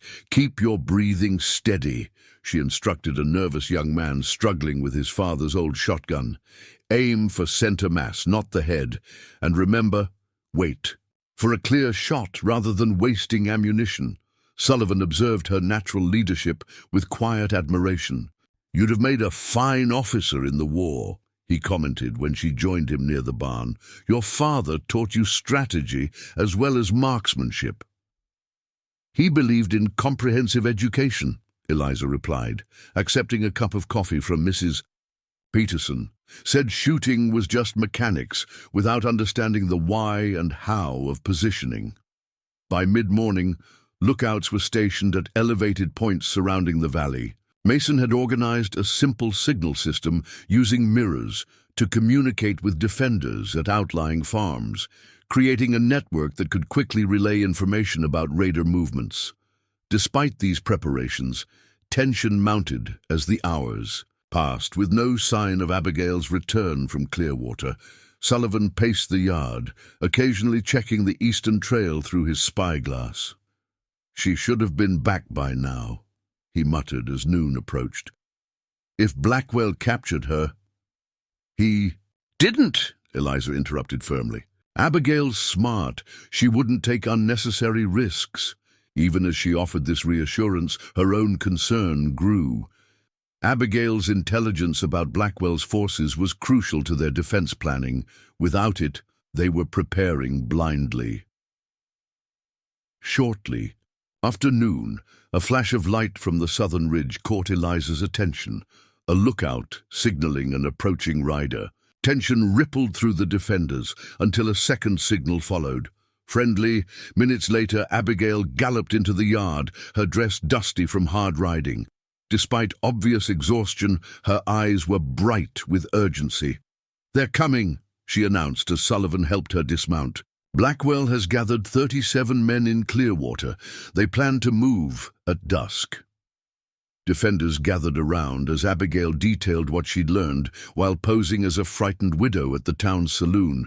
"Blackwell has hired additional gunmen, beyond his usual raiders," she reported. "They're well armed, new Winchester repeaters for most, and I saw crates of dynamite being loaded onto pack horses." "Dynamite changes the equation," Sullivan observed grimly. "They'll try to blast us out if direct assault fails." "There's more," Abigail continued. "They're not just coming from the east. They've split into 3 groups to surround the valley. Blackwell leads the main force from Clearwater, but the Hardin brothers are bringing men through Snake Pass to cut off the western escape route." "And the third group?" Eliza asked. "Northern approach, led by a man named Carter. They intend to secure the high ground above the valley for snipers." Abigail hesitated before adding, "Holloway himself is in Clearwater, staying at the hotel. He's planning to survey his acquisition once Blackwell finishes the job." This news sent murmurs of anger through the gathered defenders. Holloway's presence so close to the valley confirmed the personal nature of his vendetta against those who resisted. 3 points of attack, Sullivan mused, studying their map. Classic pincer movement. They're treating this like a military operation. Because that's exactly what it is, Eliza realized. Blackwell isn't just trying to clear resistance anymore. He's making a statement, establishing dominance. Holloway wants to demonstrate what happens to those who oppose him. The implications were clear. Surrender or sail would no longer be options. Blackwell intended to eliminate resistance permanently, sending a message throughout the territory about the consequences of defying Holloway's interests. Eliza assessed their resources with new urgency. 32 capable fighters, limited ammunition, and defensive positions designed for a frontal assault, not a coordinated 3-pronged attack. The odds seemed increasingly grim. "We need to adjust our strategy," she announced, gathering the leaders among the defenders. "If we stay consolidated here, we'll be surrounded and eventually overwhelmed." Sullivan nodded agreement. "We need to disrupt their coordination, force them to fight on our terms instead of theirs." Over the next hour, they developed a revised defense plan. Rather than concentrating all forces at the farm, they would establish 3 smaller positions, each designed to control key terrain and prevent Blackwell's forces from uniting. Mason, take 7 men to Snake Pass, Eliza directed. Don't try to hold the pass itself. Use the forest cover on the eastern slope to ambush the Harden group as they emerge. Peterson, your team will secure the northern ridge before Carter's. Men arrive, Sullivan added. Those rocks provide natural cover with clear lines of sight down to the valley. What about the main force from Clearwater? Asked Donovan, who had emerged as a capable lieutenant despite his initial skepticism. That's where most of us will make our stand, Eliza explained. Here at the farm, where we've already prepared defenses, but we'll send a small team to harass their approach. Slow them down so the other groups can engage their targets first. As the defenders dispersed to implement the revised plan, Eliza led Sullivan, Abigail, and Donovan to her root cellar. There, hidden behind preserves and seed potatoes, lay her father's legacy, a cache of weapons and ammunition he'd accumulated over decades. William always believed in preparing for the worst, she explained, revealing a dozen rifles, several handguns, and boxes of ammunition carefully preserved in oiled cloth. These aren't just for hunting. Sullivan examined a Springfield rifle with appreciation. Military grade. Your father must have had connections. Army contracts, Eliza confirmed. He guided surveying expeditions after the war. They paid him partially in surplus equipment. The additional weapons improved their situation marginally, but all recognized that the coming battle would still test them to their limits. As afternoon waned, final preparations accelerated. Women and children who couldn't or wouldn't fight were escorted to a hidden cave system Mason had identified as a secure shelter. Positions were finalized, ammunition distributed, and final instructions given.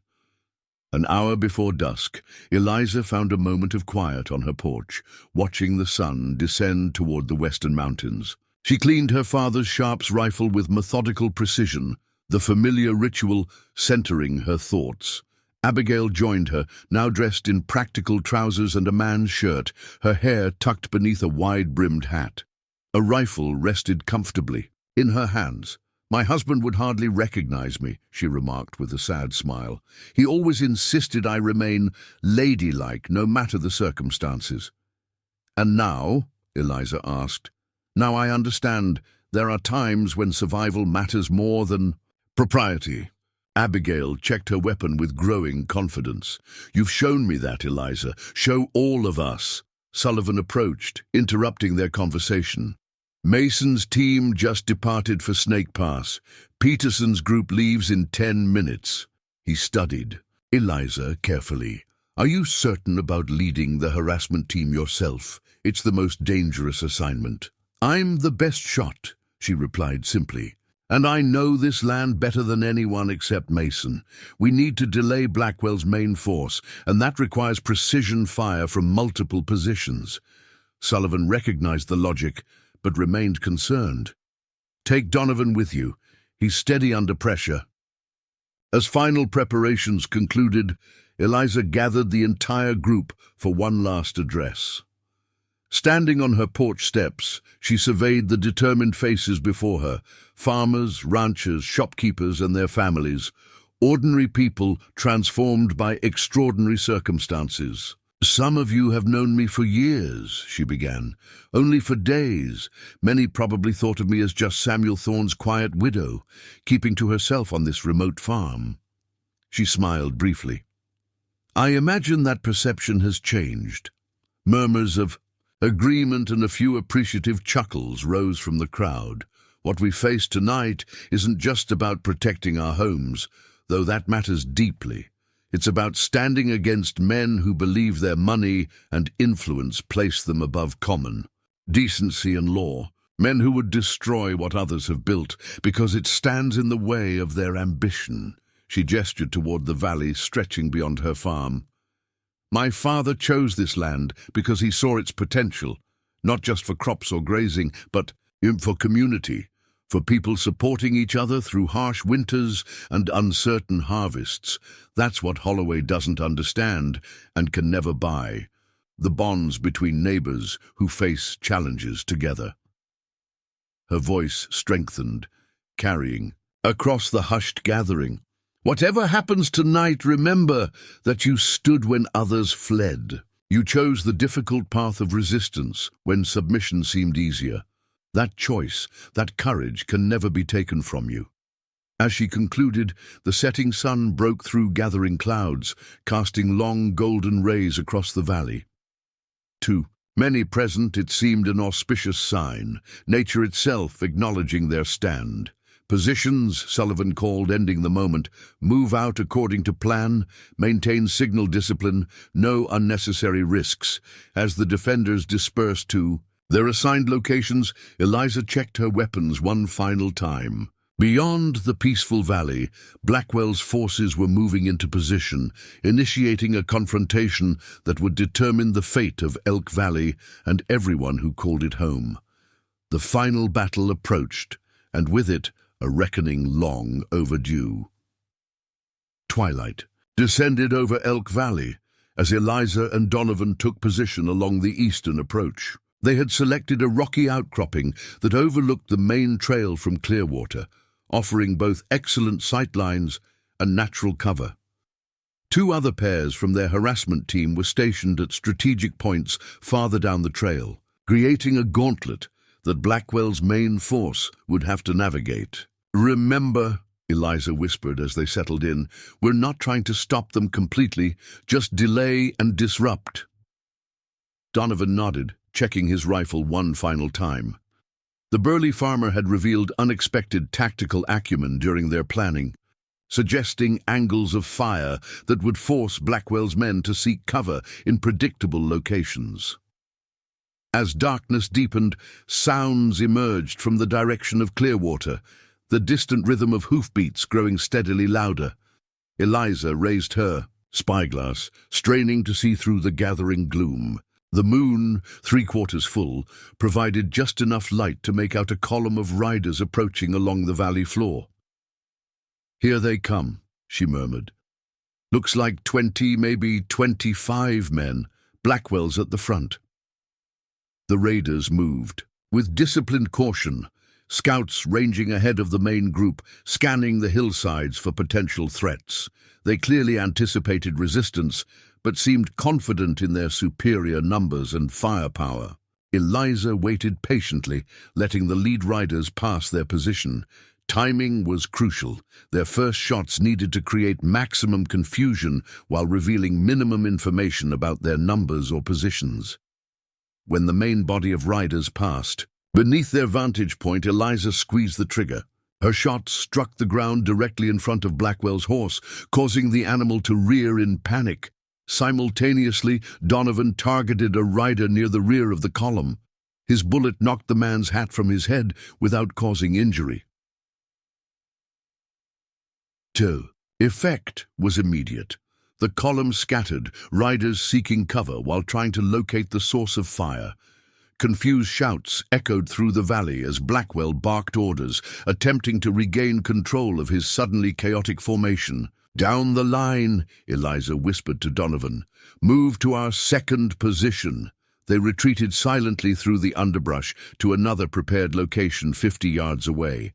Just as they settled in, gunfire erupted from farther down the trail, the second harassment team engaging the column from a different angle.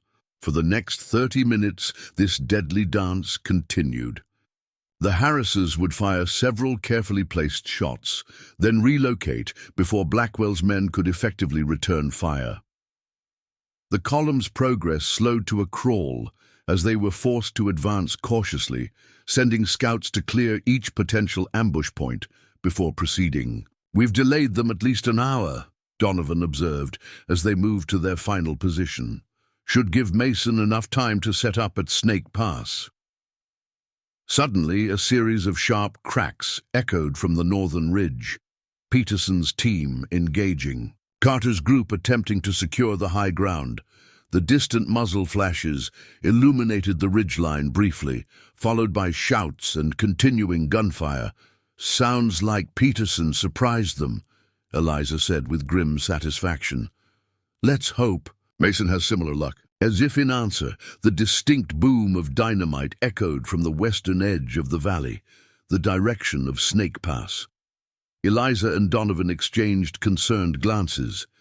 Explosives hadn't been part of their plan for that position. We need to get back to the farm, Eliza decided.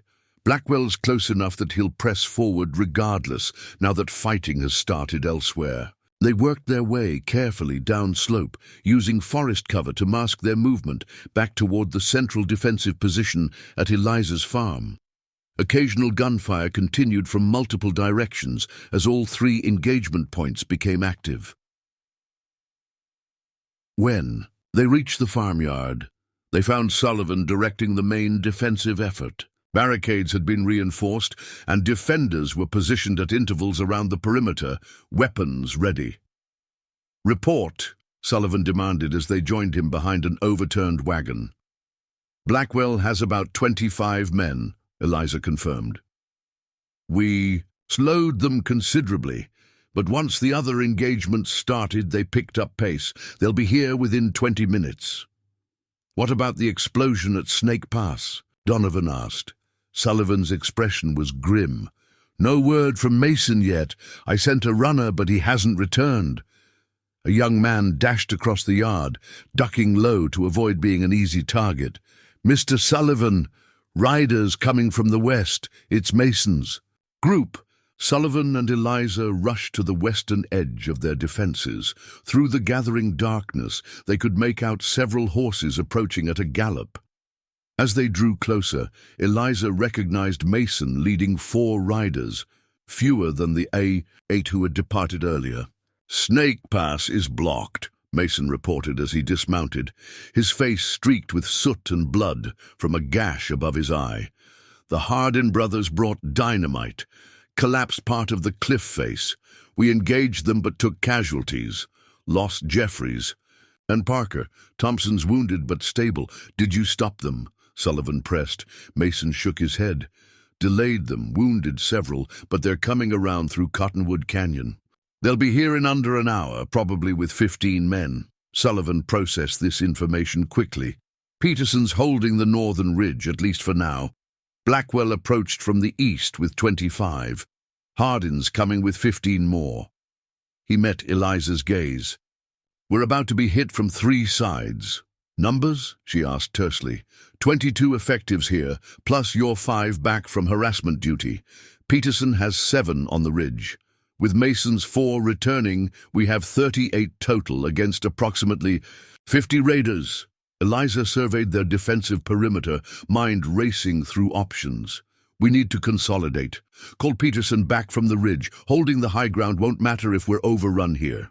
Sullivan dispatched a runner with a signal mirror to recall Peterson's group.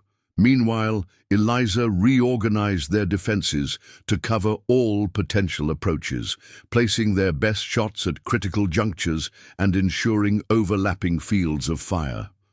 Blackwell's "Coming!" The shout from an eastern lookout galvanized the defenders.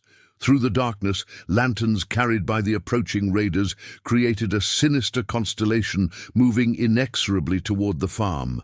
"Hold your fire until they're within effective range," Sullivan instructed. "Make every shot count." The raiders approached with newfound caution, having learned from their earlier encounters with the harassment teams. They advanced in loose formation, using whatever cover the terrain provided. Blackwell himself remained behind the front line, directing his men with hand signals. At 100 yards, a raider raised a speaking trumpet. "Attention, defenders! This is your only warning. Throw down your weapons and vacate the property immediately. Mr. Holloway has a legal claim to this land. Resistance will be met with lethal force." Eliza stepped forward, raising her father's rifle.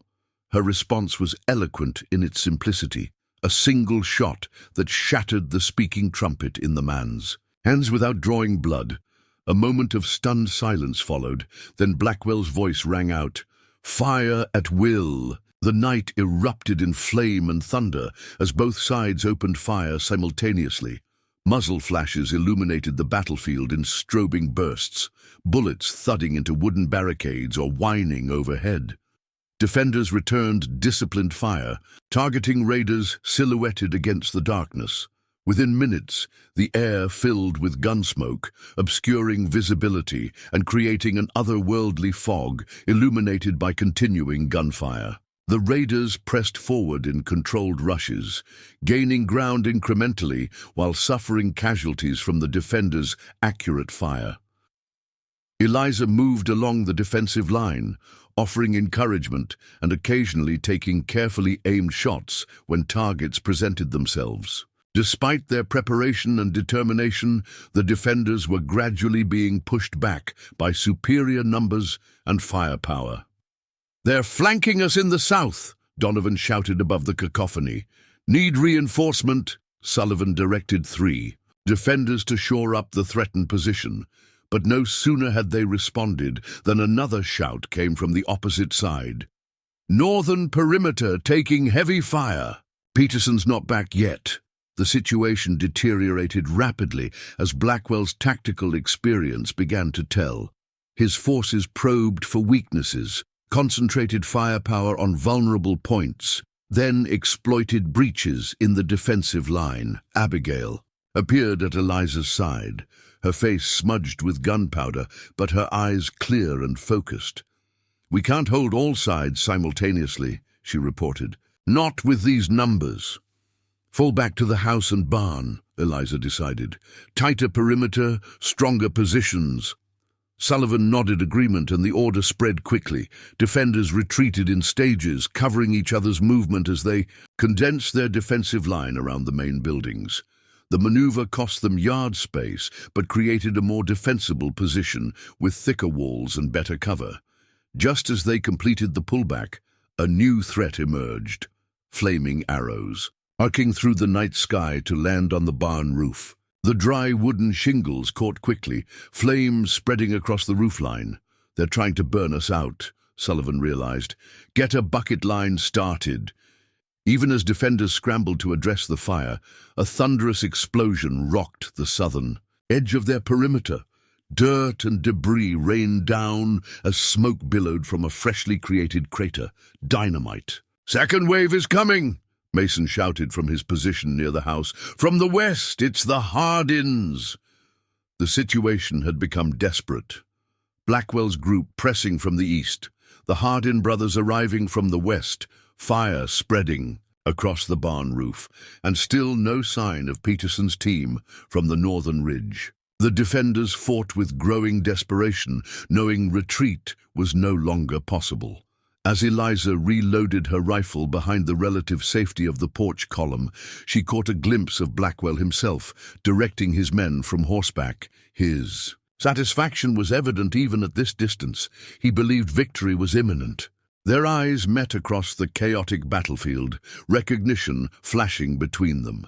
Blackwell smiled coldly and raised his hat in mockingjay salute before turning to issue new orders to his lieutenants.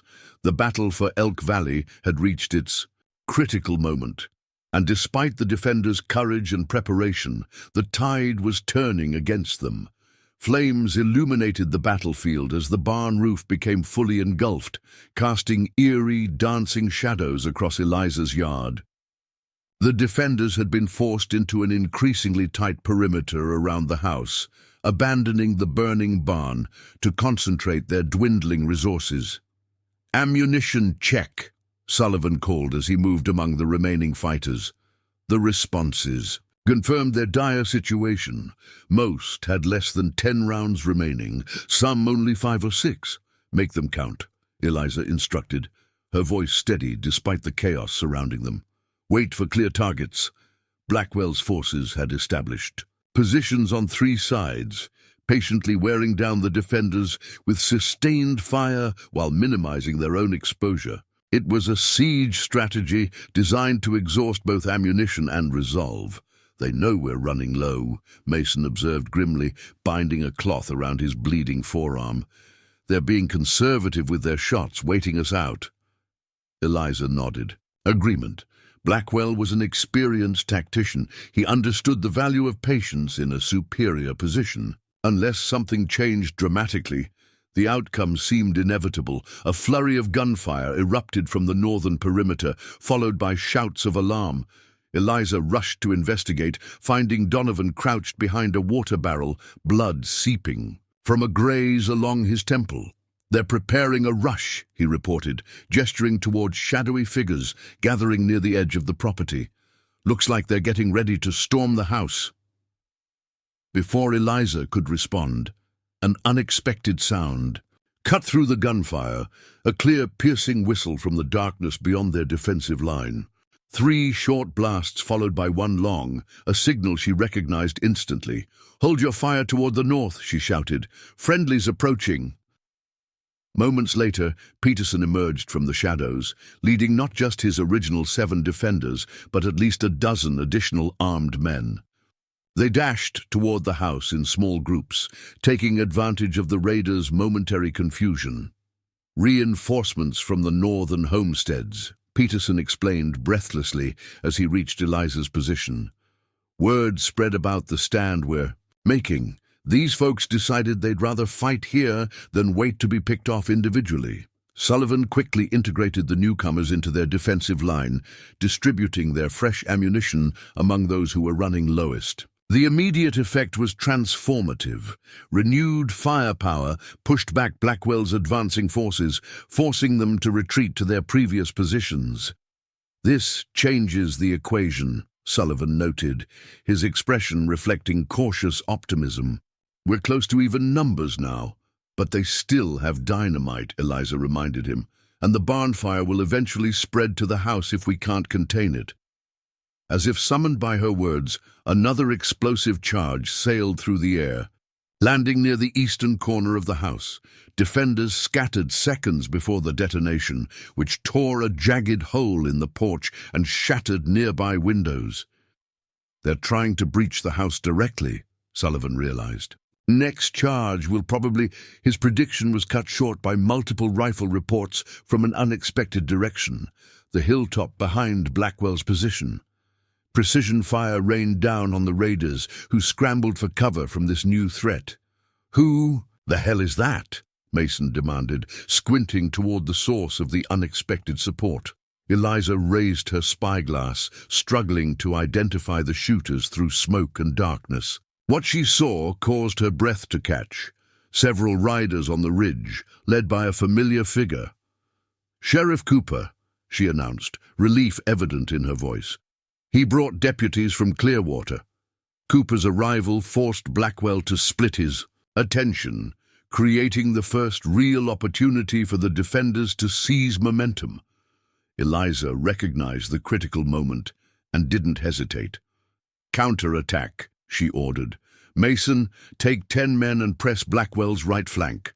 Sullivan, reinforce the western perimeter against the Hardins. I'll lead a team to support Cooper." The night erupted with renewed intensity as the defenders abandoned their static positions and surged forward. The sudden change in tactics caught Blackwell's forces off guard. They had settled into a siege mentality and weren't prepared for aggressive opposition. Eliza led her group in a sweeping movement through the orchard, using apple trees as cover while advancing toward Blackwell's position. From higher ground, Cooper's deputies provided covering fire, pinning down raiders who might otherwise have intercepted their approach. Through the chaos, Eliza caught glimpses of Blackwell attempting to rally his men, shouting orders that were increasingly ignored as discipline broke down. The coordinated assault from multiple directions was unraveling his carefully structured attack. "Eliza," Cooper called as their groups finally converged. "Thought you could use some assistance?" "Perfect timing," she replied, ducking behind a fallen log as bullets splintered bark overhead. "How did you—" "Abigail," he explained with a grin. "She didn't just gather intelligence in Clearwater. She found me hiding at Doc Miller's after the shootout with the Hardins. Been gathering reinforcements ever since." Their combined force pressed Blackwell's men back toward the Eastern Valley entrance. Some raiders broke and ran, abandoning the fight entirely as their advantage evaporated. Others fought desperately, realizing surrender might mean facing justice for months or years of criminal acts. From her position, Eliza spotted Blackwell. himself now dismounted and taking cover behind a large boulder. Unlike many of his men, he maintained composure despite the deteriorating situation. She watched as he systematically reloaded his rifle, his movements precise and unhurried. "Cooper," she said quietly, "cover me. I'm going after Blackwell." "Too dangerous," the sheriff objected. "He's cornered and desperate." "Which makes this our best opportunity," Eliza insisted. "He won't surrender, and as long as he's directing his men, this isn't over." Before Cooper could argue further, Eliza slipped away, circling through the underbrush toward Blackwell's position. Her father had taught her how to move silently through forest since childhood, each step placed deliberately to avoid twigs or dry leaves. She approached from Blackwell's blind side, using natural terrain to mask her movement. At 30 yards, she froze as his head turned slightly, scanning the area. When his attention returned to the main battle, she continued her methodical advance. At 15 yards, she had a clear shot, an easy kill for someone of her skill. But Eliza hesitated, her father's voice echoing in memory. "Taking life should never be your first choice, Lizzie. There's a responsibility in it that changes you forever." Instead, she closed to 10 yards, then deliberately stepped on a dry branch. The sharp crack alerted Blackwell to her presence. He whirled, bringing his rifle to bear, but Eliza was already sighted in. "I wouldn't," she advised calmly. "My shot will find you before you can steady yours." Blackwell assessed the situation, with professional detachment, recognizing the truth in her words. Slowly he lowered his weapon. "Mrs. Thorne," he acknowledged with surprising composure, "I underestimated you yet again." "Not just me," Eliza corrected. "Everyone in this valley. You and Holloway saw only simple farmers and homesteaders. People. To be intimidated or eliminated. You never considered they might fight back." Blackwell's twisted smile returned. "A tactical error, clearly." His eyes narrowed. "So what happens now? You turn me over to the law? We both know how that ended last time." "Things have changed," Eliza replied. "Sullivan kept copies of Holloway's documents. They've already been dispatched to newspapers in St. Louis and Chicago. By now, Eastern investors are questioning their association with Holloway Mining." For the first time, uncertainty flickered across Blackwell's face. "Holloway won't fall so easily. He has powerful friends." "Perhaps.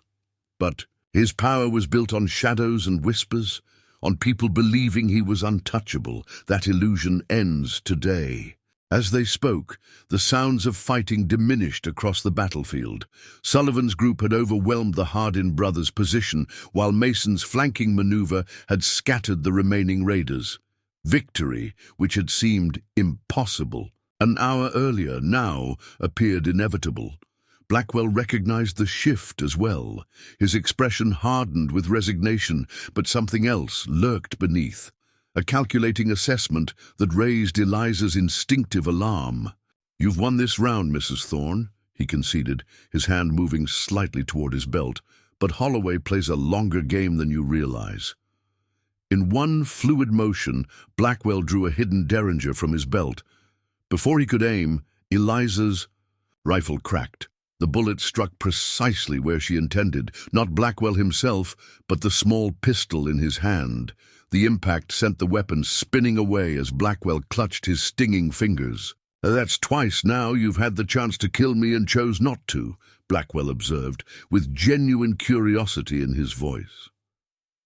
"Why?" "Because I'm not you," Eliza answered simply. "My father taught me that life has value, even when it belongs to those who've forgotten that truth."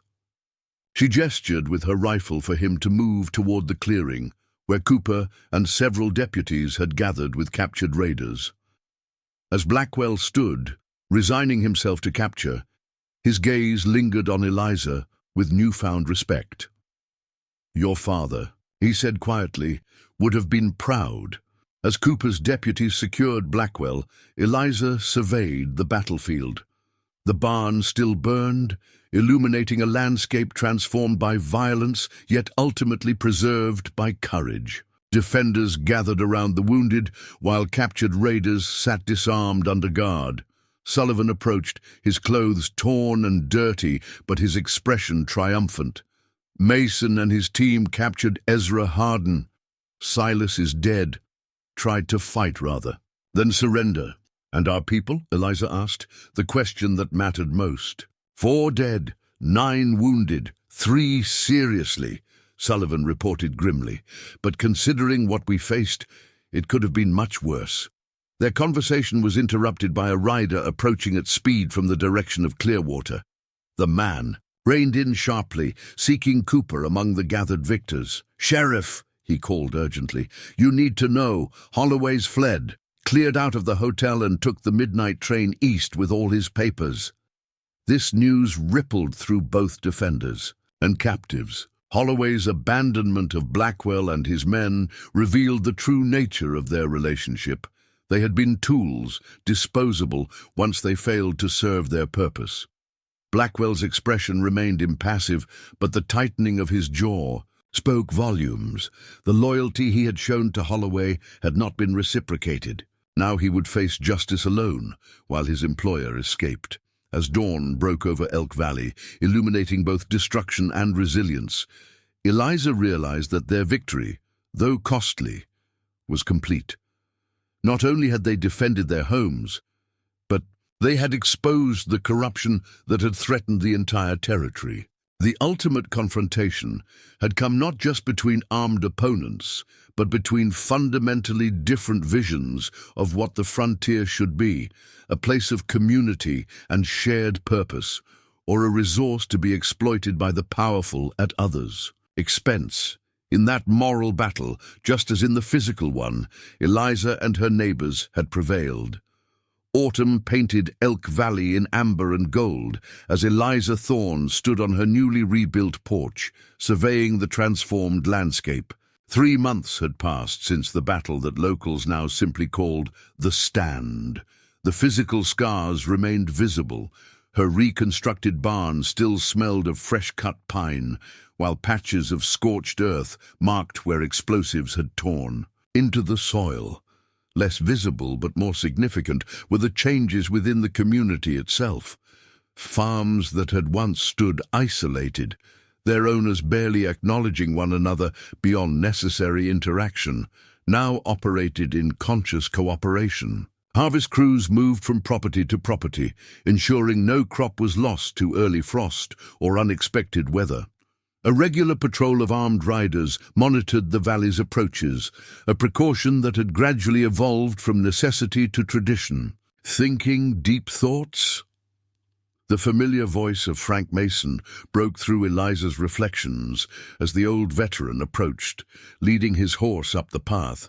Since the battle, he had assumed informal leadership of the valley's security arrangements, his military experience proving invaluable.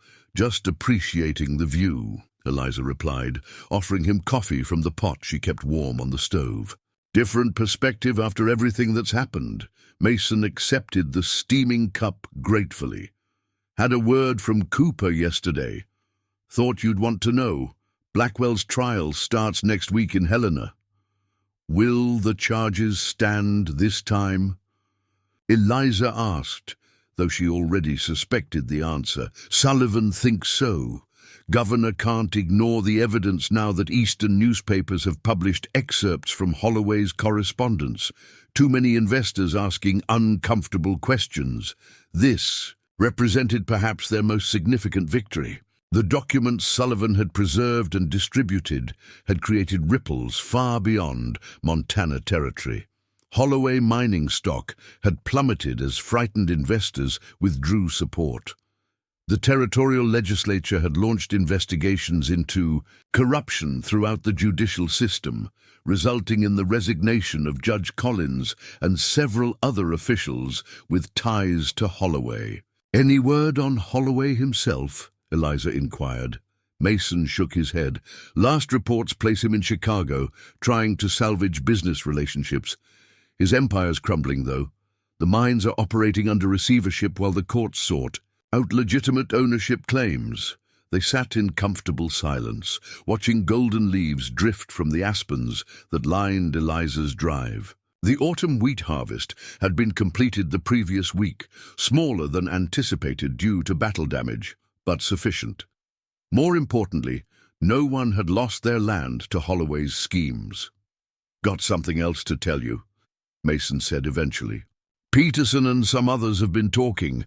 Valley needs formal organization now, a council to handle disputes, coordinate resources, that sort of thing."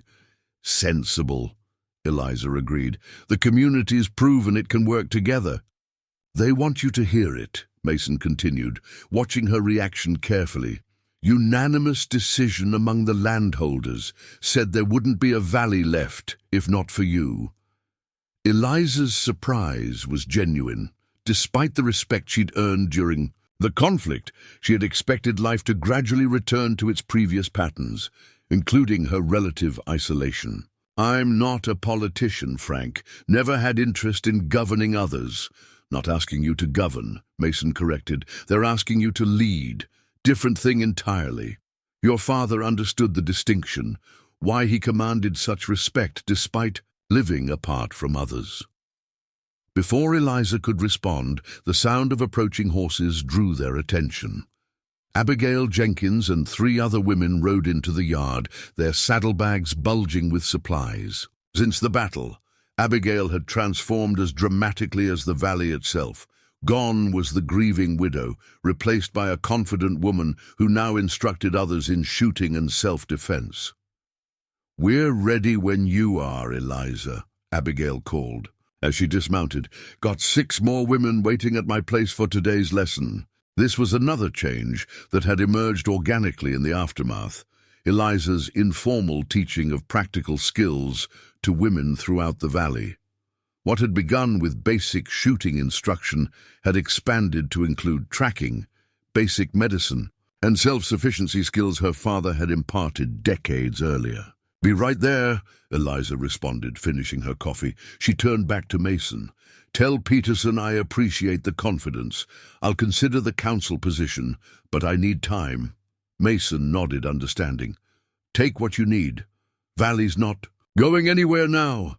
As Mason departed, Eliza collected her father's rifle and her teaching supplies. The women's eager anticipation reminded her how much had changed in their collective mindset. Before the conflict, most Valley women had accepted traditional limitations on their activities and knowledge. Now they actively sought skills previously considered the exclusive domain of men. "Where are we starting today?"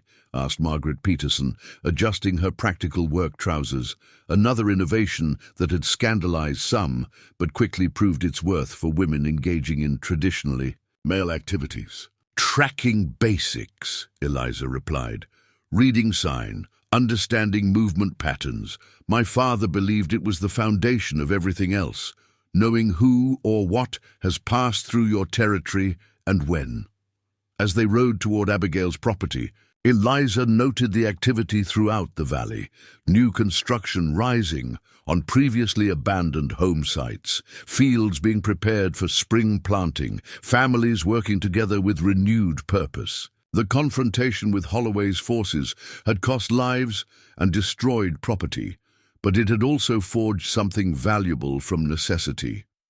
At Abigail's farm, they found not just the expected 6 women, but also several men waiting respectfully at a distance, including young Peterson and 2 others who had fought alongside Eliza. "Hope you don't mind the additional audience," Abigail explained as they dismounted. "Words spread about your teaching. These fellows wanted to learn proper tracking, too, said they realized during the fight how much they didn't know." Eliza considered the unexpected development briefly before nodding acceptance. "My father never distinguished between students based on anything but their willingness to learn. Don't see why I should start." The morning's lesson unfolded at the edge of the forest bordering Abigail's property. Eliza demonstrated how to identify different animal tracks, distinguish between fresh and old sign, and recognize human boot prints with their distinctive patterns. Her students absorbed the information with intense concentration, occasionally asking questions that revealed genuine understanding. The smallest details often tell the most important story, she explained, pointing to a seemingly random arrangement of twigs beside a deer trail. This isn't natural. Someone placed these deliberately, creating a hunter's marker, probably Mason or one of his patrols, noting good game movement. As the lesson progressed, Eliza found herself sharing not just practical knowledge, but the philosophy that had guided her father's approach to the wilderness. The students responded with growing appreciation for the interconnectedness of all living things in the valley ecosystem. When they broke for lunch, Sullivan arrived unexpectedly, looking more rested than when he had departed for Helena weeks earlier. Though no longer a marshal, he had found purpose working with territorial officials interested in genuine reform. "Quite the academy you've established," he observed, surveying the diverse group of students, comparing notes on what they'd learned. "Not intentionally," Eliza admitted. "It just grew from necessity." "The best institutions often do," Sullivan replied. He handed her a folded newspaper. "Thought you'd want to see this." The Helena Independence headline proclaimed, "Holloway Mining Empire Collapses Amid Scandal." The accompanying article detailed how Victor Holloway had fled to Canada, facing multiple indictments and the dissolution of his business interests. "Throughout the territory, it's finally over," Eliza said quietly. Sullivan shook his head. "Not over, transformed."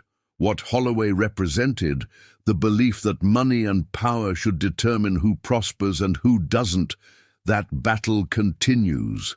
But here in Elk Valley, at least, the outcome is decided. As the afternoon waned, Eliza concluded her instruction and prepared to return home. The students departed with new knowledge and heightened confidence, many already discussing how to apply what they'd learned to their daily lives. Abigail walked with Eliza to her horse. "I've been thinking about what you said when all this started, that a woman alone doesn't have to be powerless. You've proven that beyond any doubt." "We all have," Eliza corrected. "Every person who stood their ground instead of running." "Perhaps," Abigail acknowledged, "but you showed us it was possible. That matters, Eliza. It changes how we see ourselves." Riding home through the golden afternoon light, Eliza reflected on Abigail's words and Mason's earlier message about the council position. Her instinct remained to return to the quiet solitude she had valued before Blackwell's arrival. Yet something fundamental had shifted within her, a recognition that her father's legacy extended beyond the skills and knowledge he had imparted. William Reed had understood that true strength came not from isolation, but from conscious choice, about when to stand apart and when to stand together. He had taught her to value self-reliance while recognizing the natural bonds that connected all who shared the valley. As Eliza crested the final hill overlooking her farm, she noticed several figures. In her yard, neighbors working together to complete repairs on her coral fencing. They waved as she approached, their easy camaraderie reflecting the valley's new reality. In that moment, her decision crystallized. She would accept the council position not from ambition or desire for authority, but because the community, once forged in fire, required constant tending like any valuable crop. Her father had preserved his knowledge through her. Now she would ensure it spread throughout the valley, creating a legacy that would endure long after individual memories of the conflict faded. The sun dipped toward the western mountains as Eliza dismounted in her yard.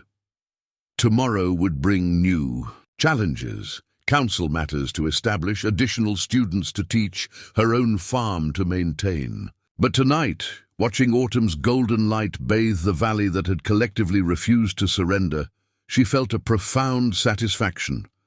Elk Valley had transformed from a collection of isolated homesteads into something her father would have recognized and respected. A community of independent spirits who had discovered that standing together multiplied their individual strength rather than diminishing it. That, Eliza realized, was the true victory they had won, not just against Blackwell and Holloway, but against the fear and isolation that had made their predatory schemes possible in the first place. And it was a victory worth preserving season after season, generation after generation. Up next, you've got two more standout stories right on your screen. If this one hits the mark, you won't want to pass these up. Just click and check them out. And don't forget to subscribe and turn on the notification bell so you don't miss any upload from us.